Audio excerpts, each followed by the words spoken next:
Sam Seder, where every day's Casual Friday.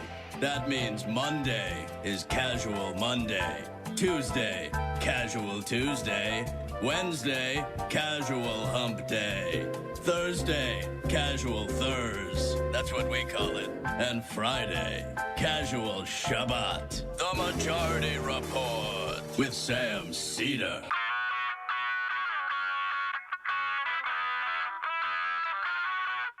It is Friday, August 6th, 2021. My name is Sam Seder. This is the 5-time award-winning Majority Report. We are broadcasting live stats from the industrially ravaged Gowanus Canal in the heartland of America, downtown Brooklyn, USA. On the program today, Daniel Bessner, Derek Davison of the American Prestige podcast will be joining us. Then later in the program, 3D animation artist Aamon Hawk, the Aamon Animation YouTube channel, who just recently created the should-be Academy Award-winning Steven Crowder's Nightmare video. Also on the program, bipartisan infrastructure bill passage slowed by Republican insistence on less cryptocurrency reporting. Yeah. New York State Assembly preps impeachment for disgraced Governor Andrew Cuomo. United Airlines becomes the first U.S. airline carrier to require vaccinations for all U.S. employees as the White House considers a suite of regulations to increase the vaccination rate.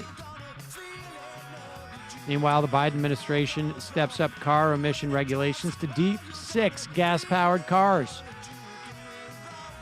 DOJ announces sweeping civil rights investigation of the Phoenix Police Department. And Nancy Pelosi's 180-degree turn on student debt cancellation. He's now against it. Coincidentally, came after billionaire donors wanted Pelosi to make a 180-degree turn against student debt cancellation. What a coincidence. Meanwhile, the economy picks up 950,000 jobs, but a massive unemployment insurance cliff looms horribly in a cruel form of irony on Labor Day. Richard Trumka, AFL-CIO president, dies at age 72. And today is the 76th anniversary of the atomic bombing of Hiroshima, where we killed at least 140,000 men, women, and children to show that we could. All this and more on today's Majority Report.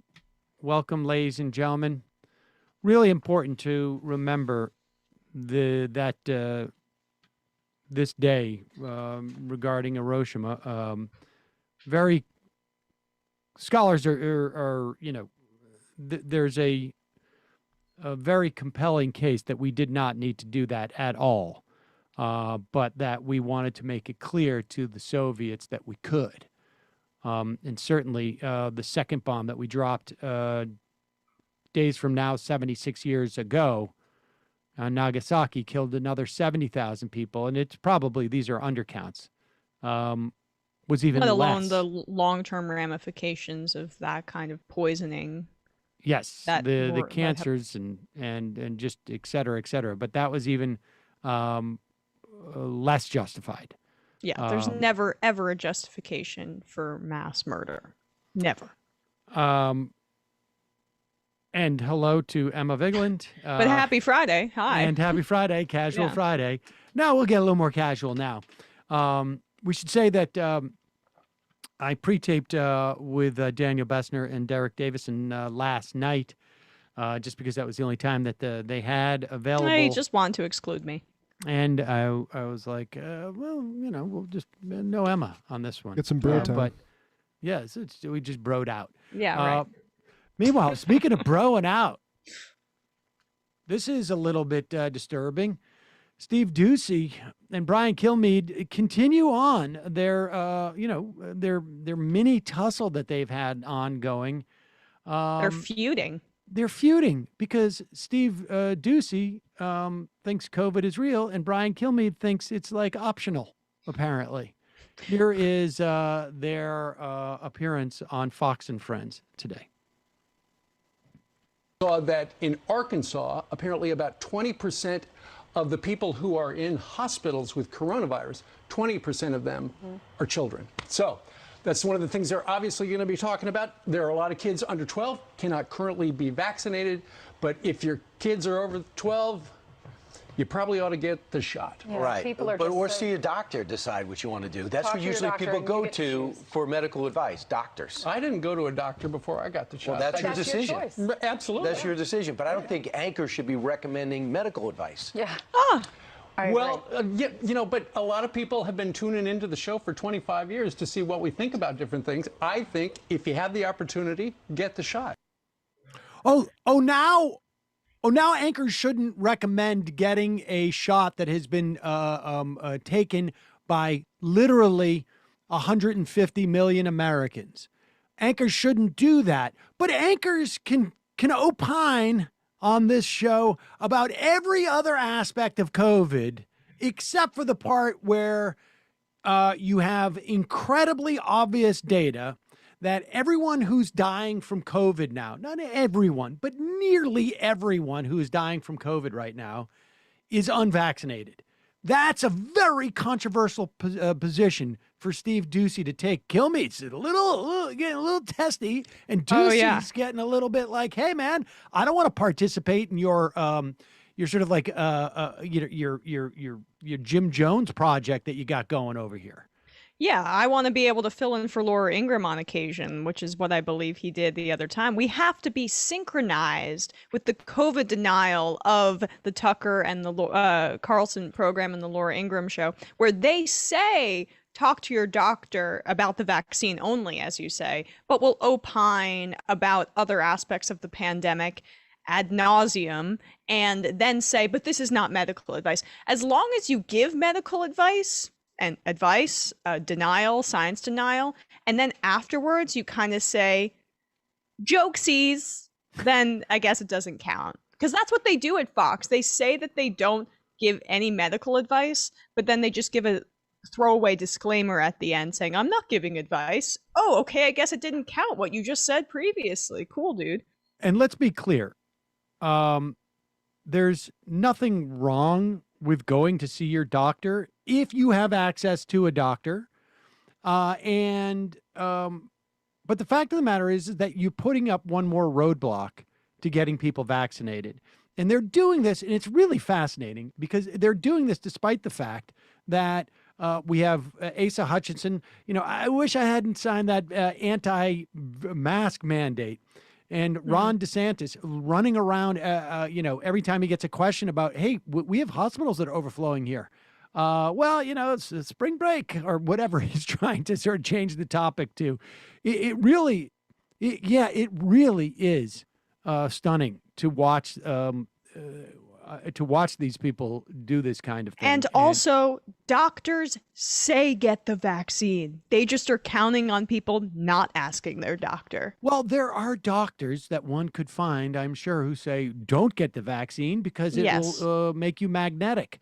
But there's also, you can find people who can say that the earth is flat, incidentally, just in case you think there's still some controversy. Well, if you do your own research, you can find that for sure. That's right. Check on your phones. You have a computer in your hand, folks. You can find out that the earth is flat. All right, we got to take a break. When we come back, we'll be talking to Daniel Bessner and Derek Davison of the American Prestige podcast.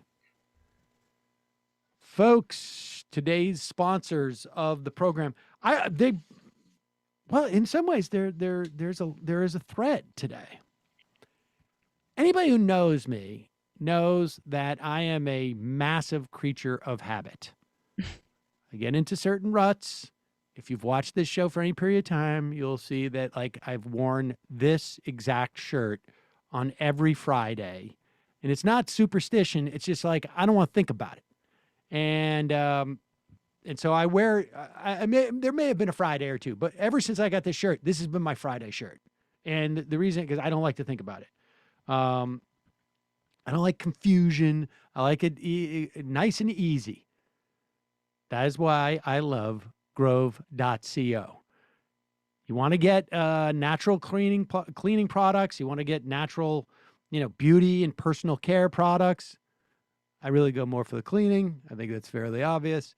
But nevertheless, you don't want to have to like go to 14 different places and figure it out and do your own research, even though you got a computer in your hand.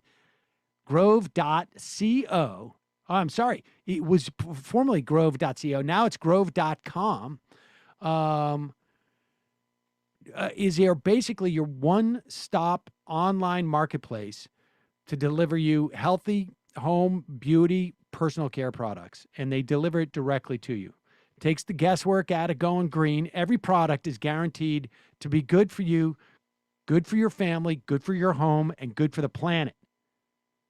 Grove carries the brands you know and love, like Mrs. Meyer's, as well as their best-selling Grove-made products, like their seedling tree-free paper towels. Also, for me, I have the complete line of Grove.com branded unscented soaps, unscented dish soap. I've got the little squirt containers, and I use their concentrated spray cleaner too. Awesome.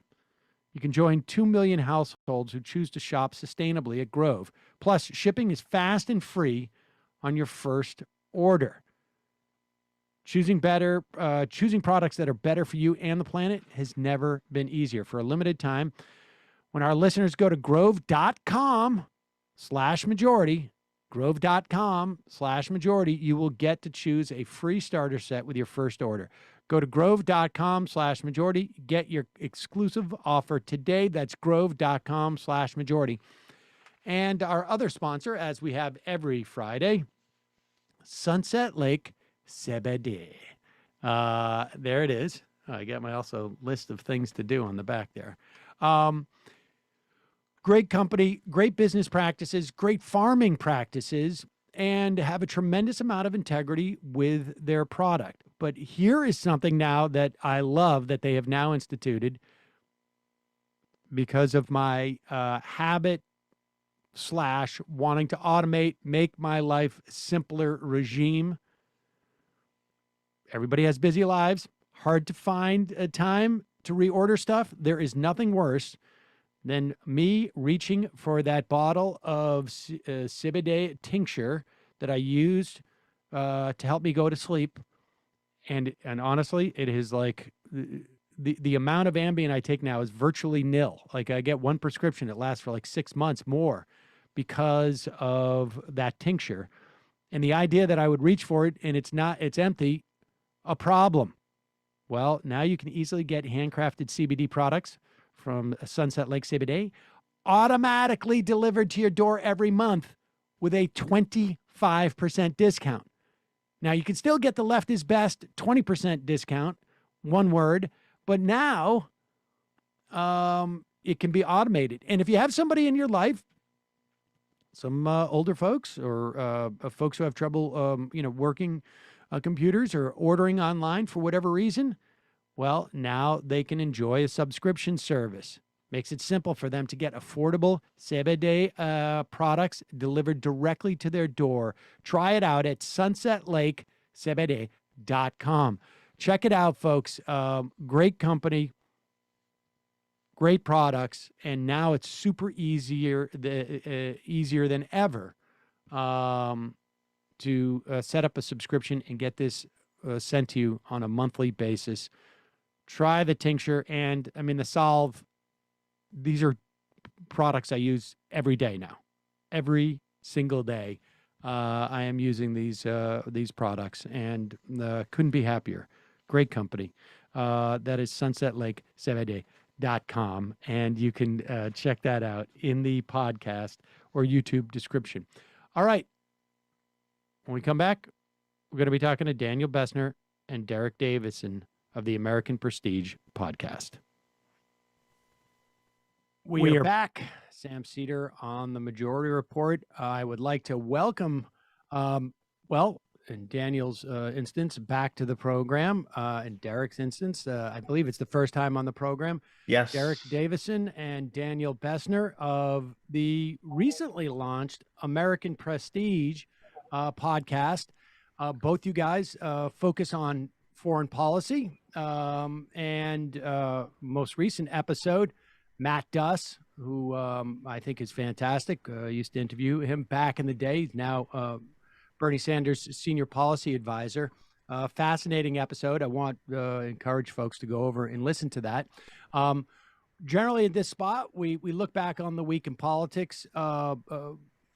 One of the things, now that I have two foreign policy experts here, I thought it might be a good opportunity to, August 7th, we're, I think, close to the end of the first 200 days. I don't know off the top of my head, but we're certainly closer to the end of 200 days than we were the end of 100 days.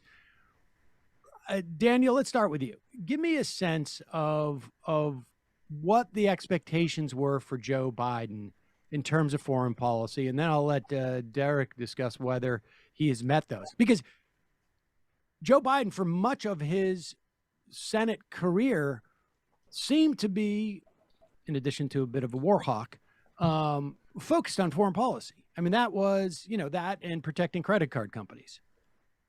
The two biggest and most important issues of the day. Absolutely. I think that expectations were pretty low, at least from what might be called the progressive or left side of the political spectrum when Biden entered office, at least in relation to foreign policy. And this mostly had to do less with Biden himself, but in the foreign policy realm, it's really a sphere in which presidents delegate significant authority to people that serve under them. And the people whom he invited into the administration, like Antony Blinken and Samantha Power, are very much establishmentarians. Blinken and Power both, for example, having served in the Obama administration and both having advocated a form of liberal internationalism that basically takes American armed hegemony as its starting point. Nevertheless, there were also some hopes that, just history had changed to a significant enough degree where you wouldn't be able to do what you did in the Obama administration, which was essentially coast on in the war on terror and coast on in what the United States had committed itself to. And I think we've basically seen that. We've seen Biden begin to at least, nominally, and Derek could talk a bit more about this, reduce troops in the Middle East and in Afghanistan in particular, drawing down that war, which of course Trump had himself negotiated. But nevertheless, I think we could understand the first, 6-7 months of the Biden administration as being mostly about what I've been terming hegemonic stabilization, which is the idea that the United States will no longer commit itself to quote unquote brush fire wars in the Middle East as it's done in the last 20 years, that counterterrorism is going to take a bit of a back seat to two things, mostly great power conflict, great power competition with China, mostly a little bit Russia, but mostly China, and trying to stabilize the United States' global position. So we haven't seen things like reducing the defense budget or closing military bases or rethinking the drone program. And so that's why I think we could best understand Biden's foreign policy as being about stabilizing what's already there without getting a ton of new commitments. So a holding pattern on some level. Derek, on the Derek, talk about Daniel. You've muted yourself, I think, by mistake there. But and I appreciate. I think Derek really appreciates that. But all right, so.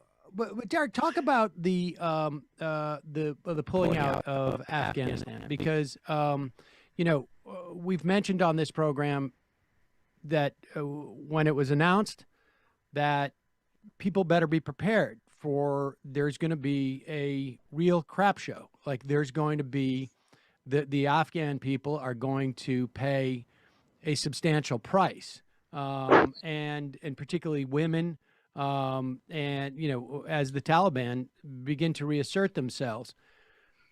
But what is your assessment of A, the way that we pulled out, and B, the inevitability of that dynamic?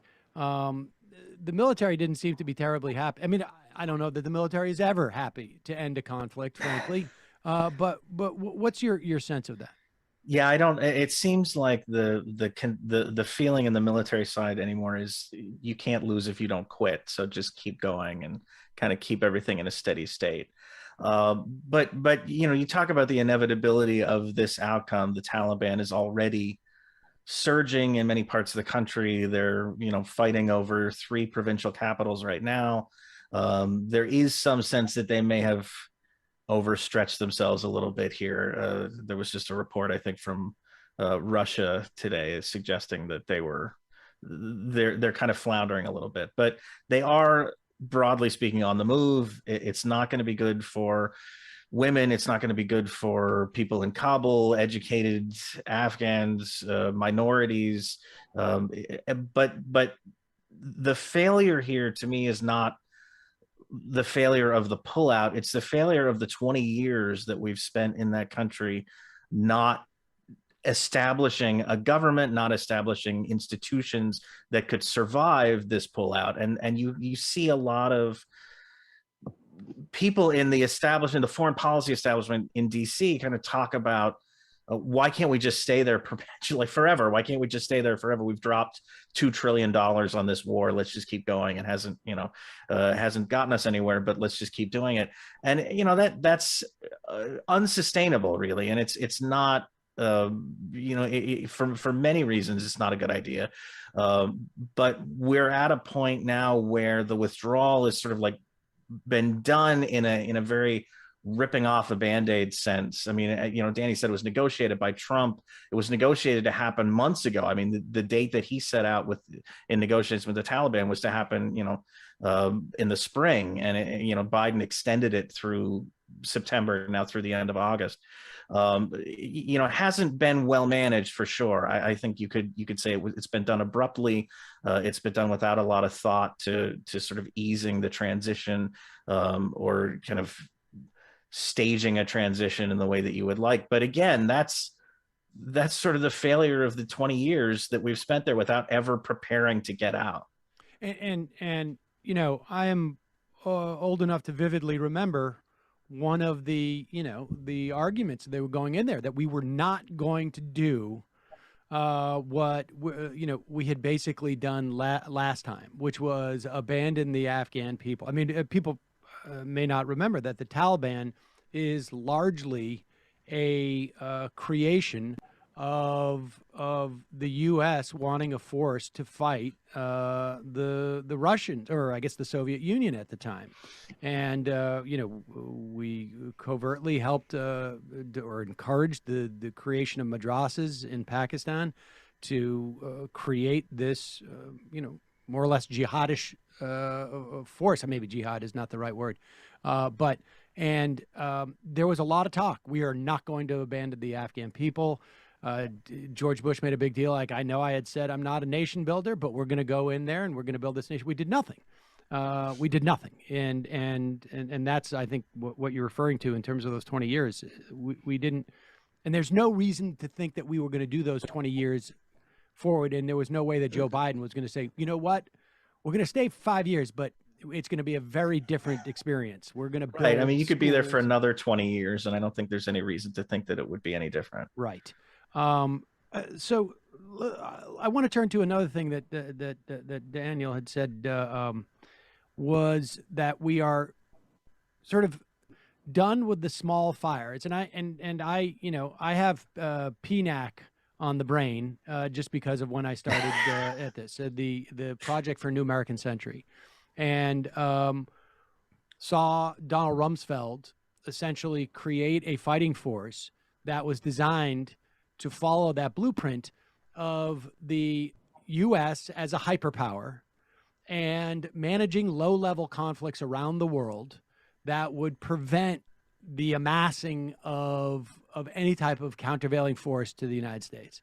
And it sounds like we sort of have given up, to the extent that it was adopted by the U.S., that sort of stance, and more like we could enter into a new sort of, not quite Cold War, but maybe Cold War. And I recall, maybe it was during the Obama years, being held over in California, coming back from L.A. I stayed down Long Beach, and I got on, I can't remember what carrier it was, just as a tour. And the tour guide talked about the pivot to the Pacific, where all of the naval ships were going to the Pacific. And I was just like, well, I've never heard anything about this. And that's what's happening here, right? I mean, we are turning towards China. Yeah, I think we're in a really interesting situation, because the United States military still maintains or tries to maintain what's referred to as full spectrum dominance, which is essentially the ability to fight two wars kind of anywhere in the world, as well as a number of small wars all over the place. So we still have an enormous defense budget that Biden recently, supported, even as we do things like pull out of the Middle East. But I think what's happening is that there's an increasing recognition that U.S. hegemony in East Asia isn't going to be able to function as it historically did after World War II, when the United States, controlled 50% of world production and was really overwhelmingly dominant, or even after the end of the Cold War, when there was no other superpower challenger. What's happened, as everyone listening knows, over the past 20, 30 years, China has really developed itself to a degree where it's able to challenge the United States, at least in its own region.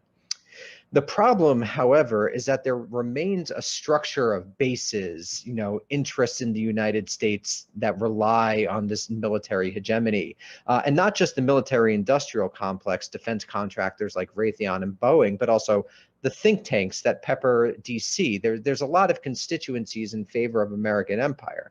So what we have is a unique. And I don't mean to interrupt, but also. There's a reason why there's bases in, so many different congressional districts around the country, because it is a economic engine in these districts, and no congressperson wants to, eliminate hundreds, if not a couple thousand jobs in their district. Sure, and it's with weapons production too. I mean, the F-35 is produced all over the place, in part because it seeds those jobs in various congressional districts and protects the program.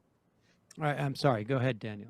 Oh, no, I'll just finish up. And so we have a unique situation where, quote unquote, objective conditions, it's clear that the United States isn't going to be able to dominate the world like it did. At the same time, that subjective conditions, that is what people believe, people still believe that the United States could really dominate the world like it did, particularly in the Biden administration. So we have a very tension-filled foreign policy. I don't know, Derek, if you agree, but that's kind of how I'm viewing it right now. I mean, I think there's a recognition that it can't just be the United States versus China. That's where this, the concept of the Indo-Pacific has come from, and trying to rope India into a sort of coalition with Australia and Japan. There's a sense that we're a little more reliant on proxies, in a sense, to surround China and kind of contain it. But yeah, I mean, this is basically about maintaining, as you said, kind of broad spectrum dominance, and preventing even a regional hegemon from kind of usurping that role. Well, here's something I just don't quite have. I've never been able to sort of wrap my head around. I mean, when we talk about containing China, China doesn't seem to have the type of imperial, I guess, aspirations that we frankly have exhibited over the years. And their interest seems to be more like just almost exclusively economic. that we want to be on the ground in Ethiopia. We want to build the highways there. We want to own, have resources from here or there. And it's almost as if we're fighting, we're amassing power for a different century that has passed. And China is amassing power for the future. And it's like we're involved in two different baseball games, essentially. And we're both, we're playing in the wrong one, it feels like. I mean, I think you really hit the nail on the head, and I would even extend it further back. I would say by the 1960s, the Soviet Union, at the latest, the 1960s, the Soviet Union didn't have worldwide desires in the same way it might have had earlier in the century. I actually think that this is a product of American Protestantism, which is uniquely universalist in its orientation, going back to the John Winthrop City on a Hill speech from 1630 and moving throughout the country's history. There's an element of Puritan American politics that is genuinely universal, that genuinely wants to convert first literally to Christianity and later to sort of liberal secularism, the world to the American way of life. And I don't think other countries view things in quite the same way. The claim, of course, during the Cold War that's what Marxism Leninism wanted to do. I think that was wrong. I think that was projecting an American desire onto other powers. And I think this is a foundational stream of American thought and American foreign policy thinking that is really problematic, in that the U.S. reads other people in the same way that we act.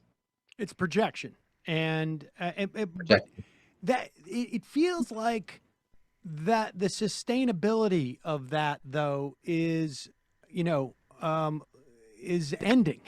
There's only so much durability to that projection. It can work for a while because, last century we had 2 world wars, and the idea of having that type of military power, had some salience, even if other people weren't contemplating that way.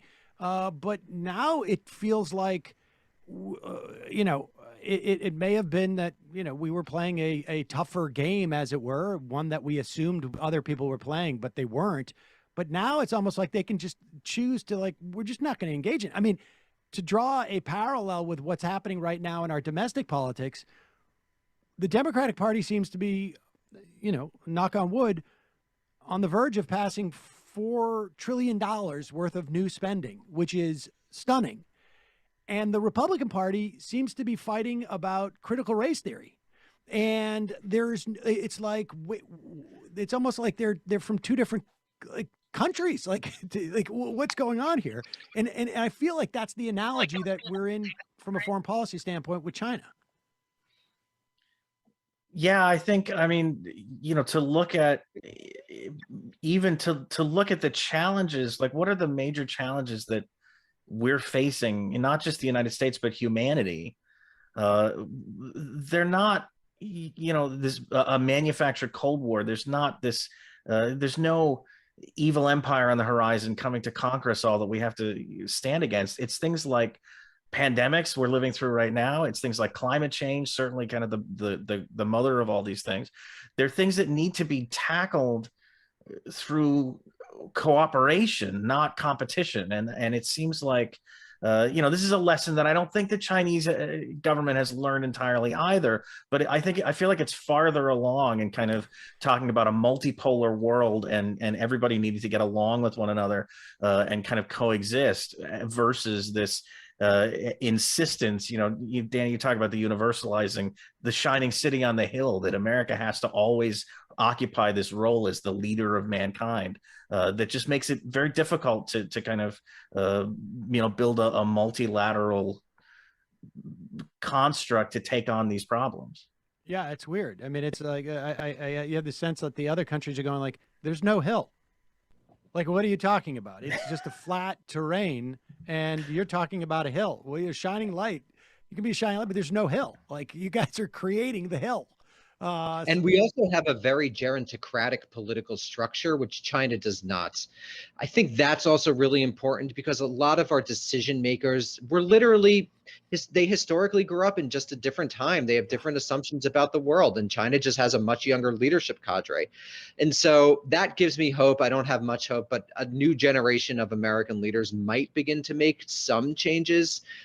That's what gives me a little bit of hope. Well, there's not, that statement is more true for the Democrats than it is for the Republicans. Yes. And I mean, it's been a stunning thing to watch. Like, I don't know, there's been 6 Republican leaders of the House in the time that Nancy Pelosi has been, you know, the only Democratic leader of the House, or speaker, I should say. And so what are the Republicans, do they have a different perspective than this sort of like ossified, you know, Democratic version of the blob? Or is it basically just the blob and there's, you know, that's where your bipartisanship is? They just all, you know, want to be the shining beacon on the hill. Yeah, go for it, Danny. This is up your alley, man. Yeah, I mean, I would say since World War II, it's really been a bipartisan consensus on the fundamental questions about American armed supremacy and American hegemony and what the United States' role in the world should be. Now, there are differences at times. I would say there are tactical differences about, you know, should we focus on this region? Should we not focus on that region? But for the most part, you cannot make a career in the foreign policy world until very recently with, let's say, the creation of the Quincy Institute and a couple of more heterodox institutions. You can't make a career in the foreign policy world if you don't think that the United States should really rule things. And I think that's true for both parties. Nevertheless, I do think there is a rising tide, a little bit of a, not maybe a tide, but there's a bit more of a nationalist skepticism that we see in the Republican Party toward U.S. global hegemony, at least in terms of rhetoric. But for the most part, I think what the Trump administration demonstrated is that's mostly rhetoric. It's mostly BS. And that when it comes to actually putting the political capital, you know, spending political capital on changing the structure of the United States' empire, neither party is willing to do that. I don't know if you agree with that, though. Yeah, I mean, you look at, you know, some of these people in the Republican Party who have tried to follow Trump in a sense, or you know, adapt Trumpism to some degree, and talk about foreign policy, like Tom Cotton, for example. There is a nationalist sentiment. There's a skepticism of international institutions. There's a skepticism of you know, engagement in a sense, but it's fundamentally rooted still in military primacy. It's still rooted in the idea that the United States is the biggest dude on the block, and we can, you know, kick everybody's ass if we have to. So I don't think there's a real change on the Republican side in terms of kind of rethinking that fundamental underpinning that America must be dominant, whether it's through the, you know, the wonderful example of our being or through just sheer military force. You're still talking about, you're still talking about the same thing. I mean, at the end of the day. All right. So lastly, in terms of foreign policy, is there, what's the legacy of the Trump administration? I mean, my speculation was at the beginning of the Trump era was like, we're going to so fundamentally undermine confidence in our country. Like, I mean, you know, great. Joe Biden's in, he's, you know, probably about as maybe the only living person frankly, who could sort of lay claim to, like, I've been part of the foreign policy establishment for 50 years, you know, like, and still, you know, able to sort of, you know, stand up at a lectern. But there's, you know, if I'm the leader of another country or, you know, a citizen of another country, and I look at this and I'm looking from a distance, I'm like, the United States is an unstable country. Like, if you could follow Barack Obama with Donald Trump, it doesn't matter who's president today. It could be, you know, I don't know, Tucker Carlson next time, or Marjorie Taylor Greene. I mean, you know, like, it seems to me to be reflective of a fundamentally unstable country, which I think is maybe an accurate assessment. But how do, like, so what is the legacy? I mean, do we have a sense of what the legacy is of the Trump administration, both in terms of like a practical sense and in terms of like sort of a meta, broader sense of how the rest of the world relates with the United States? Yeah, I mean, I feel like on the latter question, you're absolutely right. There is a visible sense around the world that the United States is not a reliable partner anymore, and so you see moves in Europe to talk about,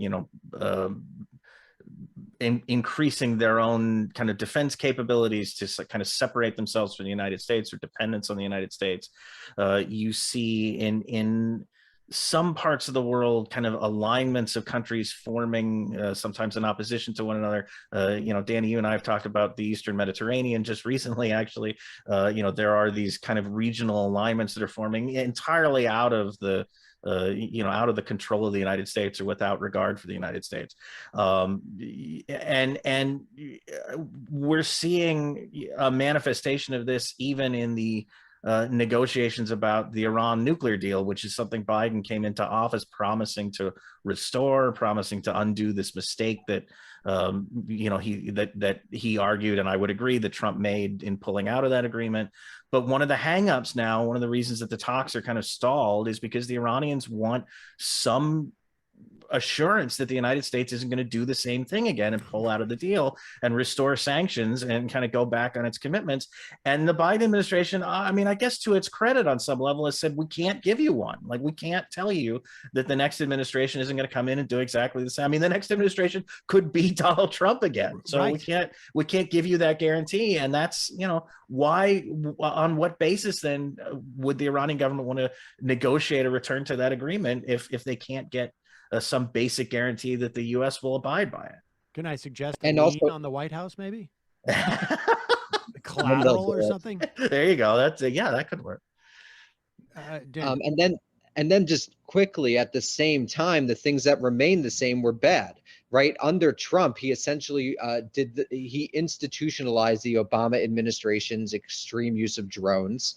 He used drones more than Obama, and so the structure of the whole thing remains the same. So I think we're actually in a very unique historical moment, because back in the day, when you're thinking about Rome or the Ottoman Empire, or even to some degree the British Empire, problems at home would affect the structure of the empire abroad. You needed people to fight. What the United States has built over the last 75 years, and really since the advent of the all-volunteer force in the early 1970s, is a military structure that doesn't need that many people to actually run it, that runs on fear, runs on a small number of people. And so we might have this strange historical situation where we're coming apart domestically, but the structure of this global behemoth remains largely unchanged. And that's a very scary situation that I think is becoming increasingly likely. So in other words, we have the personality of a very angry, I don't know, like a Napoleonic. We have a Napoleonic personality, I guess, as a country, and maybe sadly also like a fighting force like twice the size. Right. Bad disposition. Yeah. All right. Well, that's not encouraging. But that's our specialty on the show, is being not encouraging. I can imagine. I can only imagine. All right. Well, let's turn to domestic politics this week. Let's start with COVID, because in many respects, it is still sort of, it is dominating in many respects, it's dominating our politics. I mean, it is. And this week we have seen a marked increase in people who are going to get vaccinations because of the Delta variant. We have seen a Republican governor who I think at once signaled his regret at signing an anti-mask mandate law, like one of the most useless pieces of legislation one could contemplate. And now he feels bad about it. It was only 2 months ago that he signed it, last maybe. And Also indicating that he has no national aspirations for a Republican, because you look at Ron DeSantis, who's just pretending like nothing's going on as Florida hospitals fill up. Daniel, I know you have some thoughts about this. Yeah, I mean, I think I have a lot of thoughts. Of course, obviously being pro-mask and everything, but it appears that our society is really going to have to think through some fundamental restructuring ways in a way that hasn't really been approached in some time. I think that what we're going to see in the next year is a recognition that this sort of thing isn't going away, that these sorts of political divisions aren't going away. So at the same time, political polarization is going to be leading to health choices as we rethink fundamental aspects like how we work, how we interact, to what degree do we travel, to what degree do we compensate people in our society. I would say this is as big an exogenous shock to American society perhaps as World War II, in terms of fundamentally rethinking how we approach the world and the way it's totally restructuring our politics. It'll be interesting to see what the Republican Party itself does with these new COVID variants as their own constituencies continue to literally die from getting COVID. And so we're in a very liminal moment where we see the new world, but the old world refuses to die, as Gramsci said. It's fascinating that something this sort of like fundamental would be politicized in this way, because it basically is like an announcement to everybody: nothing's off the table. I mean, just nothing. It has broken the like conventional wisdom that existed. It feels like for so many years that like, we're just arguing about solutions. We're not. We all agree on the problem. We're just trying to figure out the best way to solve the problem. And what better instance? Like, there's some people who think there's a pandemic. There's some people who don't. And we just we don't agree on the problem. I mean, that seems to be quite apparent. And I don't know what problem we could agree on if we can't agree on. It's bad to have your hospitals fill up with people. Like, increasingly, it feels like we don't even agree on a set of facts, let alone that we could call them a problem. And it's, partly, I feel like the atomization of media, that you have entire channels devoted to pushing an increasingly kind of marginal fringe agenda, that you have everybody kind of going out in social media and, kind of consuming what they want, what makes them feel good. And what kind of fits in their bubble. And yeah, it feels like, it's not even a question of defining a problem. It's a question of like, which reality are you living in, and what set of facts are you choosing to sort of operate under? And I don't know what the solution is to that. It's really not good for the health of the democracy, I think. And it's really the end of history, in a real way. That moment of consensus, that moment of the idea that the only problems that politics presented were technocratic in nature, is decidedly over. With Trump plus COVID ended that. So the way that Derek and I have been talking about it on the show, it's that we're in the post Cold War period, that American hegemony can't quite be taken for granted in the same way. Fundamental facts about the world, we're in an epistemological crisis. And this is really uncharted territory for people who were born after World War II, which was really uniquely in American history, I think, a moment of consensus, even as there of course, were radical movements challenging that consensus. For the most part, most Americans believed in some fundamental things, and that's no longer the case. And I think there are a lot of causes, shifts in capitalism, shifts in geopolitics, but we really don't know what the future is going to be in a real way. And I guess the era pre-World War II in many respects was, and maybe even, I guess maybe, pre-World War II and what was basically, either preceding or following a civil war. I mean, Right. I mean, that was the history leading up to it, and the history, much of the history, after is just basically focused on a war that killed 500,000 Americans at the time, when we had a lot less Americans too. That is also not that's not terribly that's not terribly positive either. It's good to see you guys are consistent between both domestic and foreign policy in your analysis. I mean, I mean, I'm just curious as to what I've been watching some of these, like I guess it's maybe suffering porn on some level, but it really, some of these videos of like people are putting out now when they're in the hospital, and sort of saying I was wrong to not get the vaccine, and I've seen a couple of these. I mean, they're really, really just tragic and sad, and you can't help but feel bad for these people who were stuck in this epistemological bubble and didn't think this thing was real. What's fascinating is that it doesn't go the other way. Like, I mean, we have, right? I mean, this is, they're getting blue pilled or whatever it is. They're seeing through the matrix all of a sudden, and it's not going the other way. I mean, so there's only, you don't see any videos of people going like, I thought COVID was real, and now I find that it's not. And I wish I knew this a year ago, because I would have, taken that trip to, wherever it was, to Bali when it was so cheap because nobody was flying. You just don't see that. Is there any opportunity for a broader, like a mass version of that? Like, I mean, is there any force in American politics that is primed to take advantage of those moments? It doesn't feel like it.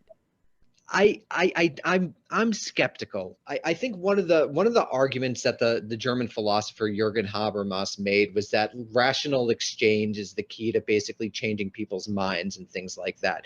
But I think the last 20, 30 years have demonstrated, to my perspective, beyond a shadow of a doubt, is that facts and logic and argument and reason isn't really going to change people's mind. The only thing, Sam, like you just said, that changes people's minds are the lived experience of getting COVID. So it's kind of like, in a sense, similar to gay marriage, when what changed a lot of people's minds were knowing someone in their family who was gay. And I was just thinking of Portman. I think it was Senator Portman. I mean, that's exactly as you were saying that. Like, there's so many examples of the conservative mind being needing to experience it firsthand to believe that it's real. And I think that's what we're in. And so this is what's despairing, is right. I don't think any argument, I don't even think any policy, barring literally forcing people to get the vaccine, which is problematic given American history and the use of vaccinations in particular contexts, particularly against people of color and particularly against Black Americans, is problematic. And so there's a lot of really complicated issues circling around that. And I don't see a solution. That's the truth. I just don't see a solution. Let's just touch on the, we've spoken quite a bit about the eviction moratorium and the TikTok and how it went down. And I think that it was, I think it was a combination of both the White House and the leadership in the Democratic Party just saying, like, maybe we just don't need it and we'll let it expire and nobody's going to pay any attention. And they were wrong about that. But I'm also seeing, like, reporting following it where, the White House has a story about how they reached out to Lawrence Tribe, and Lawrence Tribe told them, in fact, it was constitutional. It was, in fact, constitutional to extend this eviction moratorium. And when I read that, I'm like, who is this for? This is for Brett Kavanaugh. It is literally to, when it shows back up to the Supreme Court, to say, like, hey, we're not disregarding you. We talked to a constitutional scholar who we all agree is a constitutional scholar, and we got this opinion. We weren't blowing you off, which leads me to believe that they had some real concerns in that regard, or they're just trying to, cover themselves in that way. But what is the broader, I don't know, meta story that once they did it, there was no controversy? Like, I mean, they may have pissed off some donors, or maybe they didn't, but like, it's just, there keep being these examples of Well, them doing stuff that was so taboo, like going into the forbidden zone, and then they get in there and like it turns out it's perfectly not forbidden. Like 1.5 trillion dollar COVID relief bill. Yeah, maybe, you know, Thune comes out and says, I worked for $3 a day, you know, when I was a kid. And it turns out it was actually $25 worth. And that was it. No more discussion. Move on to the next thing.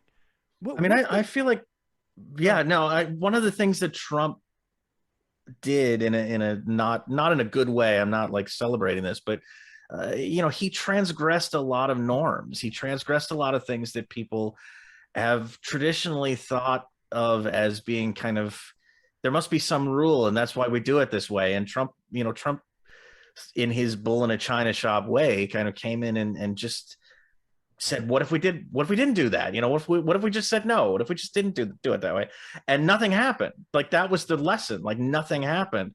We just kept rolling along. And maybe that's a lesson that Democrats are starting to catch on. Like, what if, you know, if the Supreme Court issues a ruling and says you can't do this, what if we do it anyway? What happens then? Like, I don't know. Maybe nothing. Maybe just go on. You know, maybe that's a lesson. I don't know if it's a good lesson. I don't know if you want people just kind of, you know, trashing the norms and leaving them in a heap all over the place. But I feel like that's one of the legacies here.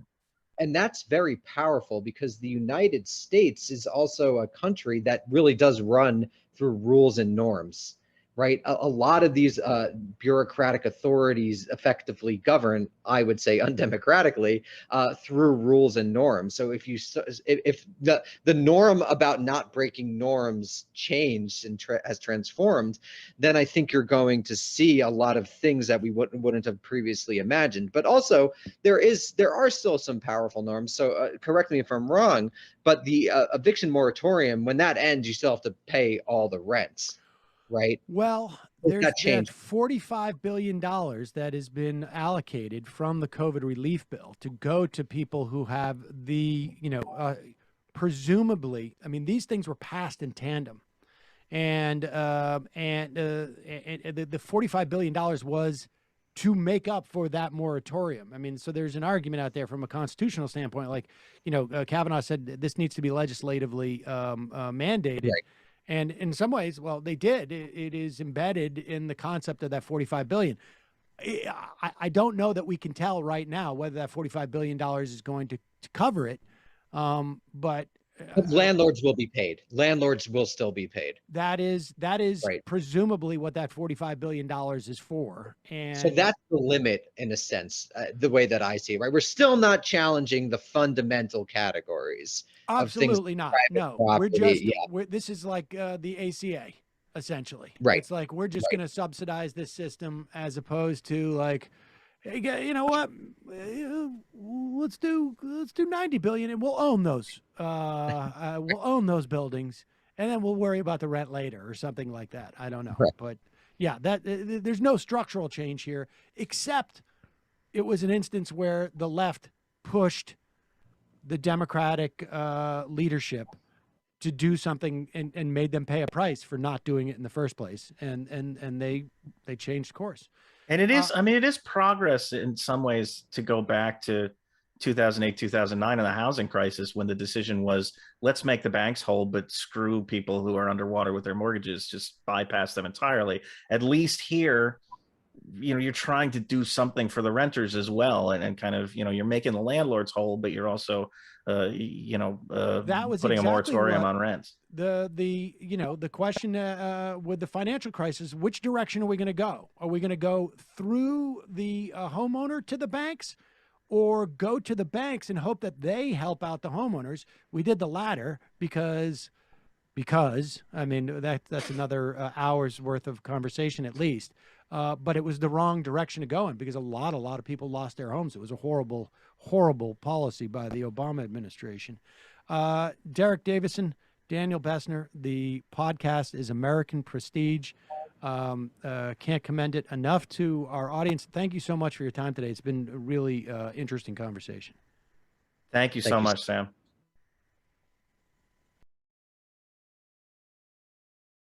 very smart individuals, and real pleasure to talk to them. I encourage everybody to check out American Prestige podcast. So, Emma, we just have about a minute left to wrap up the week for our viewers on Peacock. We should just say, as we go into the weekend, the Senate has more or less stopped the process of trying to pass this infrastructure bill as they go to Mike Enzie's funeral. They're supposedly coming back tomorrow, Saturday, for a vote.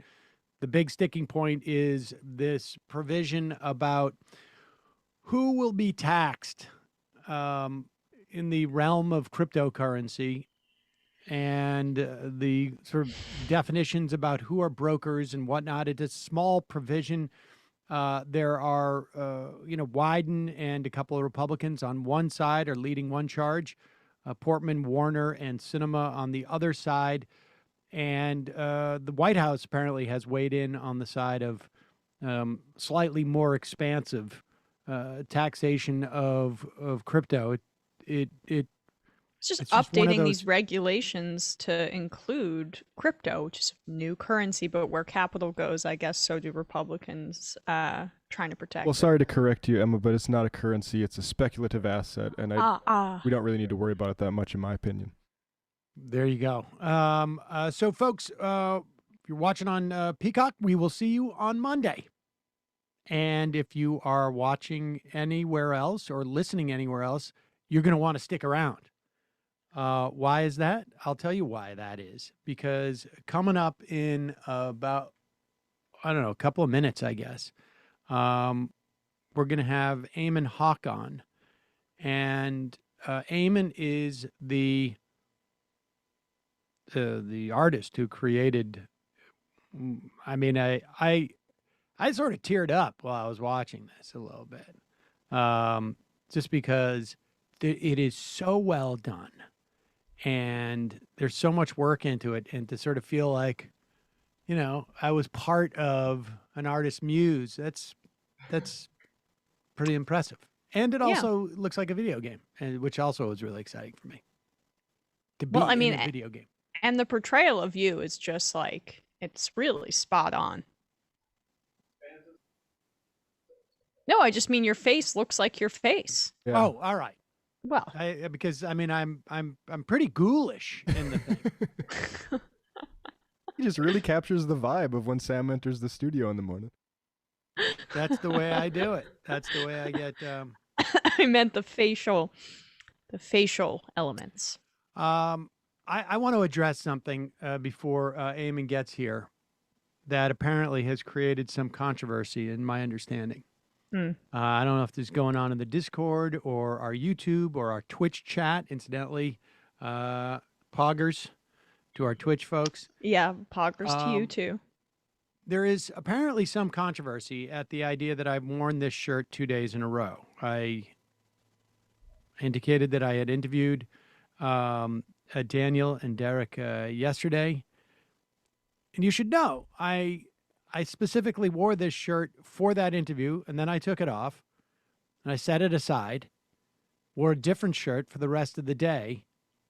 I actually had 2 or 3 other interviews, and didn't wear this shirt, and then put it on today. So it's not like there's a lot of people making a lot of stink about the fact that I wore this shirt 2 days in a row, and I did not do that. But we did tell everybody it was a pre-tape, so maybe the I wasn't costume sure. I didn't want it to be jarring, and so I probably shouldn't have said anything about the pre-tape. But then I realized, like, oh wait, Emma's not here. That's odd. So I just wanted to get that out of the way because people are talking, and you wake up, you put on a shirt. I wake up at like 7:30. Well, I put my shirt on probably by 7:30 at the latest on any given day, generally probably closer to 7. And I don't take it off until I go to sleep, which can sometimes be as late as like midnight, maybe later. So you get It's fascinating stuff. Yeah. Well, here's the point. You get a full 17 hours of wearing a shirt. I have not even come close to 17 hours of wearing this shirt this week. So that's all. That's my point. Okay. The amount that I don't care about that is immeasurable. Got to address controversy. We have Aamon? Okay, I didn't realize we had Aamon at this point. I'm sorry. I was vamping. Ladies and gentlemen, a real pleasure to welcome to the program Aamon Hawk. He is a 3D animation artist and proprietor of Aamon Hawk. Is that the YouTube, Aamon? Hello? Hello? Can you hear me? Yes, Aamon. There you go. Oh my God! Now this is this was the part that's disturbing for people. Where you're not human. No. The computer has generated this entire thing. Yeah, I made of polygons. Yeah. Where's your nose? I lost my sense of smell a while ago. Oh man! Well, of the COVID? senses to lose. No, I don't know what it was caused by. Well, it's a real pleasure to meet you. And yeah, it's great to be here. I'm so excited. Well, I mean, it reads for the most part on your face. I mean, Yeah. not. Yeah, I got to work on some things. I understand. I mean, you threw yourself together quickly today. Yeah. Amy, give us a little background, like about yourself. Like, what do you're a? I mean, first off, let me just say this: that like that animation, and I've watched your others, and they're so good. We played the Tim Pool where he pulls off the beanie and feeds the raw hot dog. The raw hot yeah. dog. Oh, Yeah. genius. Thank you. But let's just from a technical standpoint, the execution of this stuff is just unbelievable. And you know, I've known people who have been in animated films, and you know, Do you know that Sam is the voice of Hugo and Bob's Burgers, Aamon? I know that. Yeah. Yeah. I know quite a bit about Sam Lincoln. It's Yeah. scary coming from it's really super scary. You're freaking me out. And you're also in like a dark kind of Yeah, lair. Yeah, it is pretty dark, and you can see my conspiracy board in the back. Right.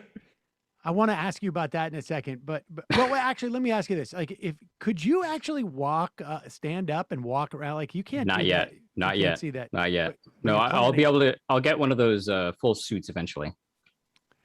Oh my God! So are you wearing a suit right now? No, this is the really impressive iPhone capabilities. For the most part, that's the thing that's capturing my facial expressions anyway. Oh, real? You're not joking about that? No, I'm not. That's actually what it is. Yeah. Wow. And then how have you integrated it into like? That took some wizardry. Yeah, that took a lot. I've got like 6 programs running to ensure that it worked. And wait, and so are you into? So you're feeding a feed from your iPhone into your computer that has 6 other programs that are creating the rest of the sort of the context in which your Yeah. face is showing up. Yeah. Holy crap! And I just whipped this up yesterday. Oh well, Yeah. I mean, so you've had 24 hours to do it. It's true. True. Weren't you just asking me something? Yeah, no, I totally forgot because I was completely freaked out. Tell us about yourself a little bit. No, yeah, tell us a little Oh. bit about what you do. I was saying that, like, you know, to create the animation that you are capable of creating. I just find it hard to believe that one person's able to do this in the, you know, I don't know, it's taking you 20 hours to 24 hours to you just whip that up. But Yeah. tell us about your background and how long you've been doing this kind of work. Well, I actually only got like my first computer about 5 years ago, and I started doing 3D stuff about maybe 2 years ago, I think. Or I started doing 3D animation about 2 years ago. But I'm very obsessive, and I was able to do it I was able to learn it pretty quickly. I have a background. I have in education, and I use my obsessive skills that I've learned in academia for doing assignments and learning things to do 3D modeling. And I thought it was a very valuable skill to learn. Yeah. For sure.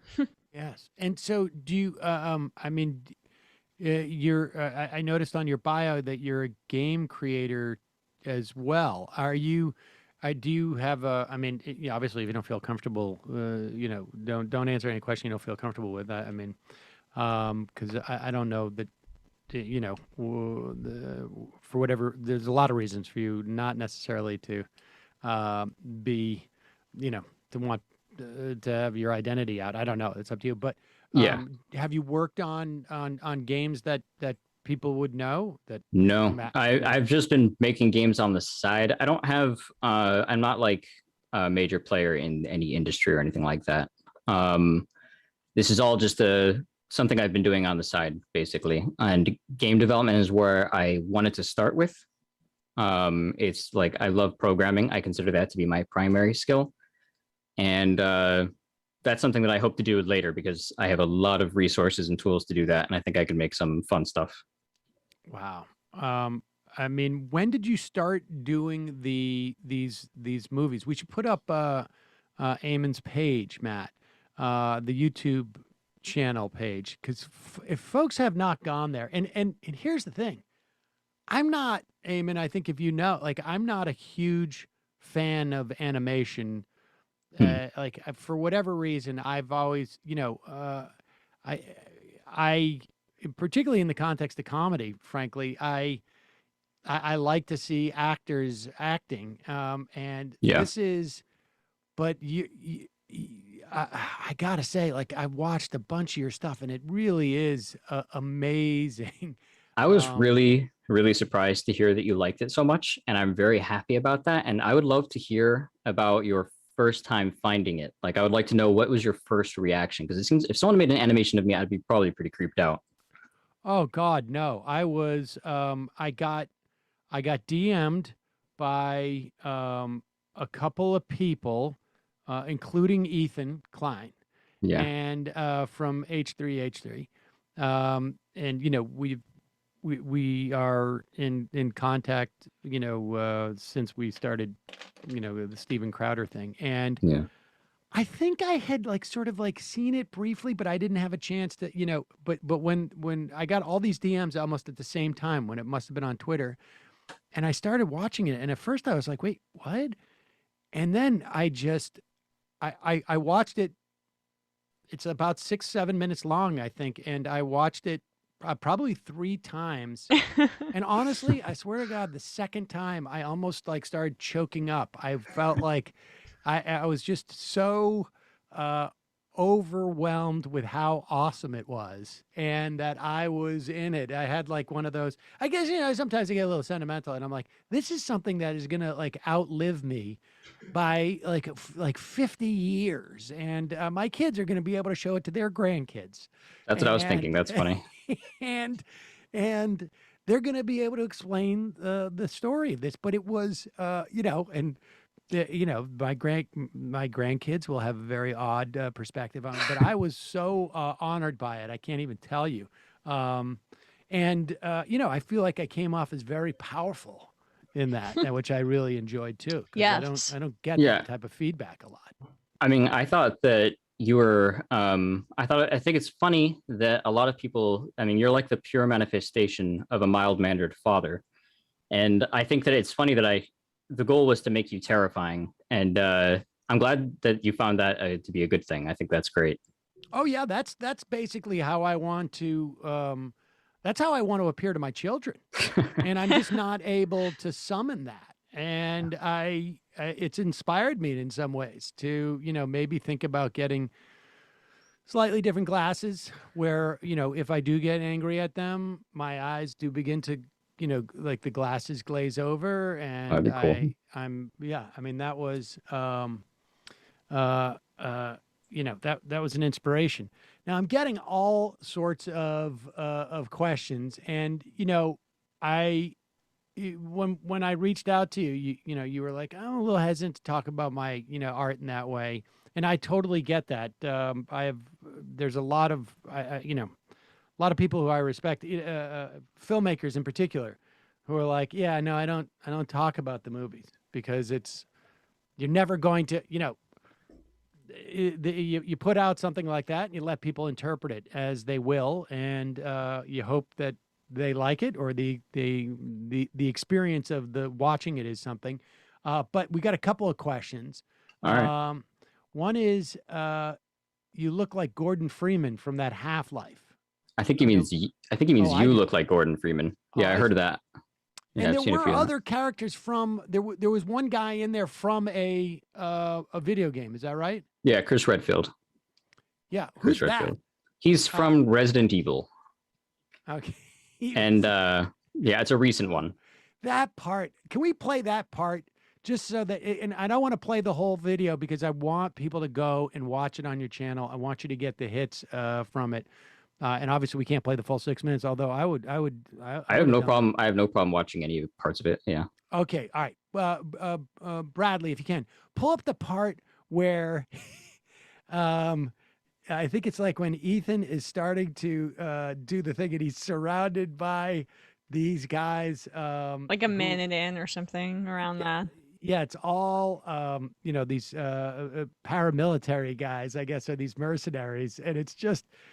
The other part I also really liked about it was you filled in that gap where, and you use, we should say, use all the audio from the exchange, right? Most of the audio. I think I made things a little bit quicker. I reduced some of the spacing. Some of it, yeah, but other than that, that's pretty much it. And well, there's a couple of fun when. Crowder's sitting at the desk and he's like, okay, let's get ready, guys. And he looks at his phone to see that we're on that day, which is exactly what happened. Definitely. His phone or his computer. And no, start. Start a little bit later than that, Bradley. Not into the intro, just a little bit later. This is that moment where Crowder gets the sense that Ethan is looking off camera and something's going to happen. So here it is.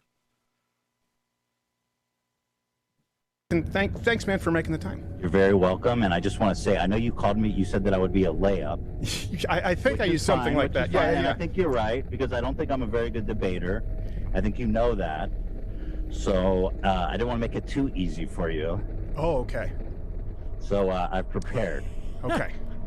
Yes. All right. So what we were going to talk about is the initial quote that happened. I think he's looking off there. The initial quote that kind of was turned into a little bit of a meme, which wasn't intentional, and was you saying you don't even have to think about it regarding the CDC. And I disagree with that. Who's that guy? People should think about it. I believe that one's the Chris Redfield. And we talked about this through playful ribbing and an aggregation of medical authorities and scientific voices to make an informed and rational decision. I'm so nervous. Now pause it for 1 second. That also, I have to say, that moment where he takes that breath in, because that's also what I noticed during that, in real time and afterwards, that when he recognized that Ethan was up to something. Yeah. He started to tighten up, and he was like almost out of breath. Like I could almost feel his heart pounding at that moment. Like he didn't know what was coming. He knew something was coming. And you really captured that by making his whole body heave there. Yeah. I thought, and you can just also hear it more in his voice now that you're kind of seeing the animated rendering of him, how nervous he sounds. It's just almost even more punctuated. Plus with like the noise that you included, Aamon, in the background. I think the intense music adds to it as well. Yeah. Oh yeah. Yep. Oh yeah. And then the other part, there was one moment, will you, Bradley, go to the part where Crowder is running down the hallway, because there's one moment in his run that I thought was one of the funniest things I've ever seen, where he just like almost like he's running through molasses. He's running like a 4-year-old. Bradley, get to the part where there's like we're in the big hallway.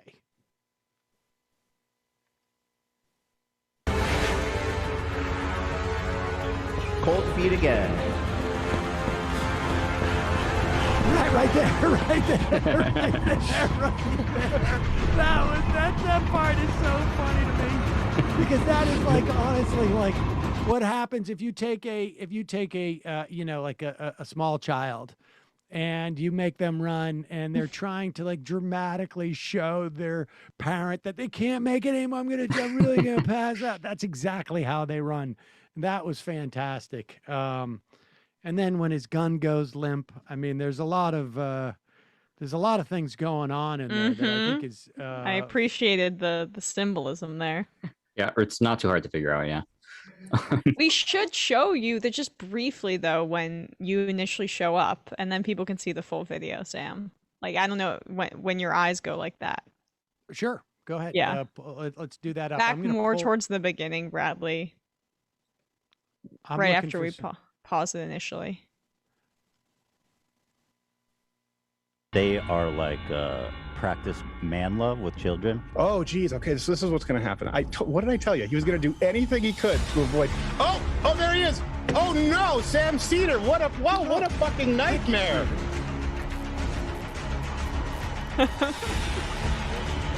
Now this part right there. Hold on. Pause it for 1 second.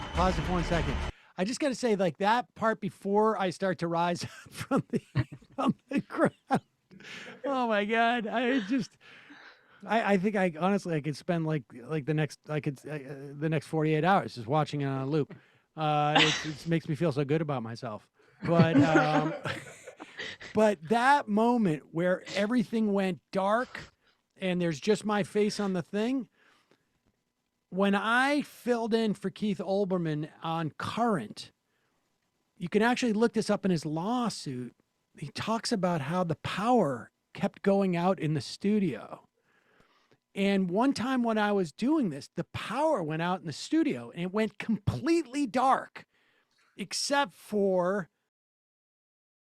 the what do they call it? The teleprompter right on the camera, right in that moment. And it was the most surreal experience I ever had. I thought I was having some type of horrible episode. Wow. Because I was like, oh my God, all of a sudden I have just tunnel vision and all I can see is that, because it felt like everything had gone dark around it. That's kind of crazy. You're on live television. You don't want to, you just like, I'm just reading like, okay, I'm having an episode. If I can just make it a commercial break, I'll be fine. And then the lights came on and I was like, and I realized like, oh no, that wasn't me. It was everything else. But that moment, like it just took me back to that feeling of like, oh my God, my heart is sinking into my stomach. Yeah, that would be terrifying. Yeah. But continue on with that, because I love that part where I come up from like I'm coming up from the nether world. I love how unabashedly masturbatory this is, but yes. Yeah. Nightmare.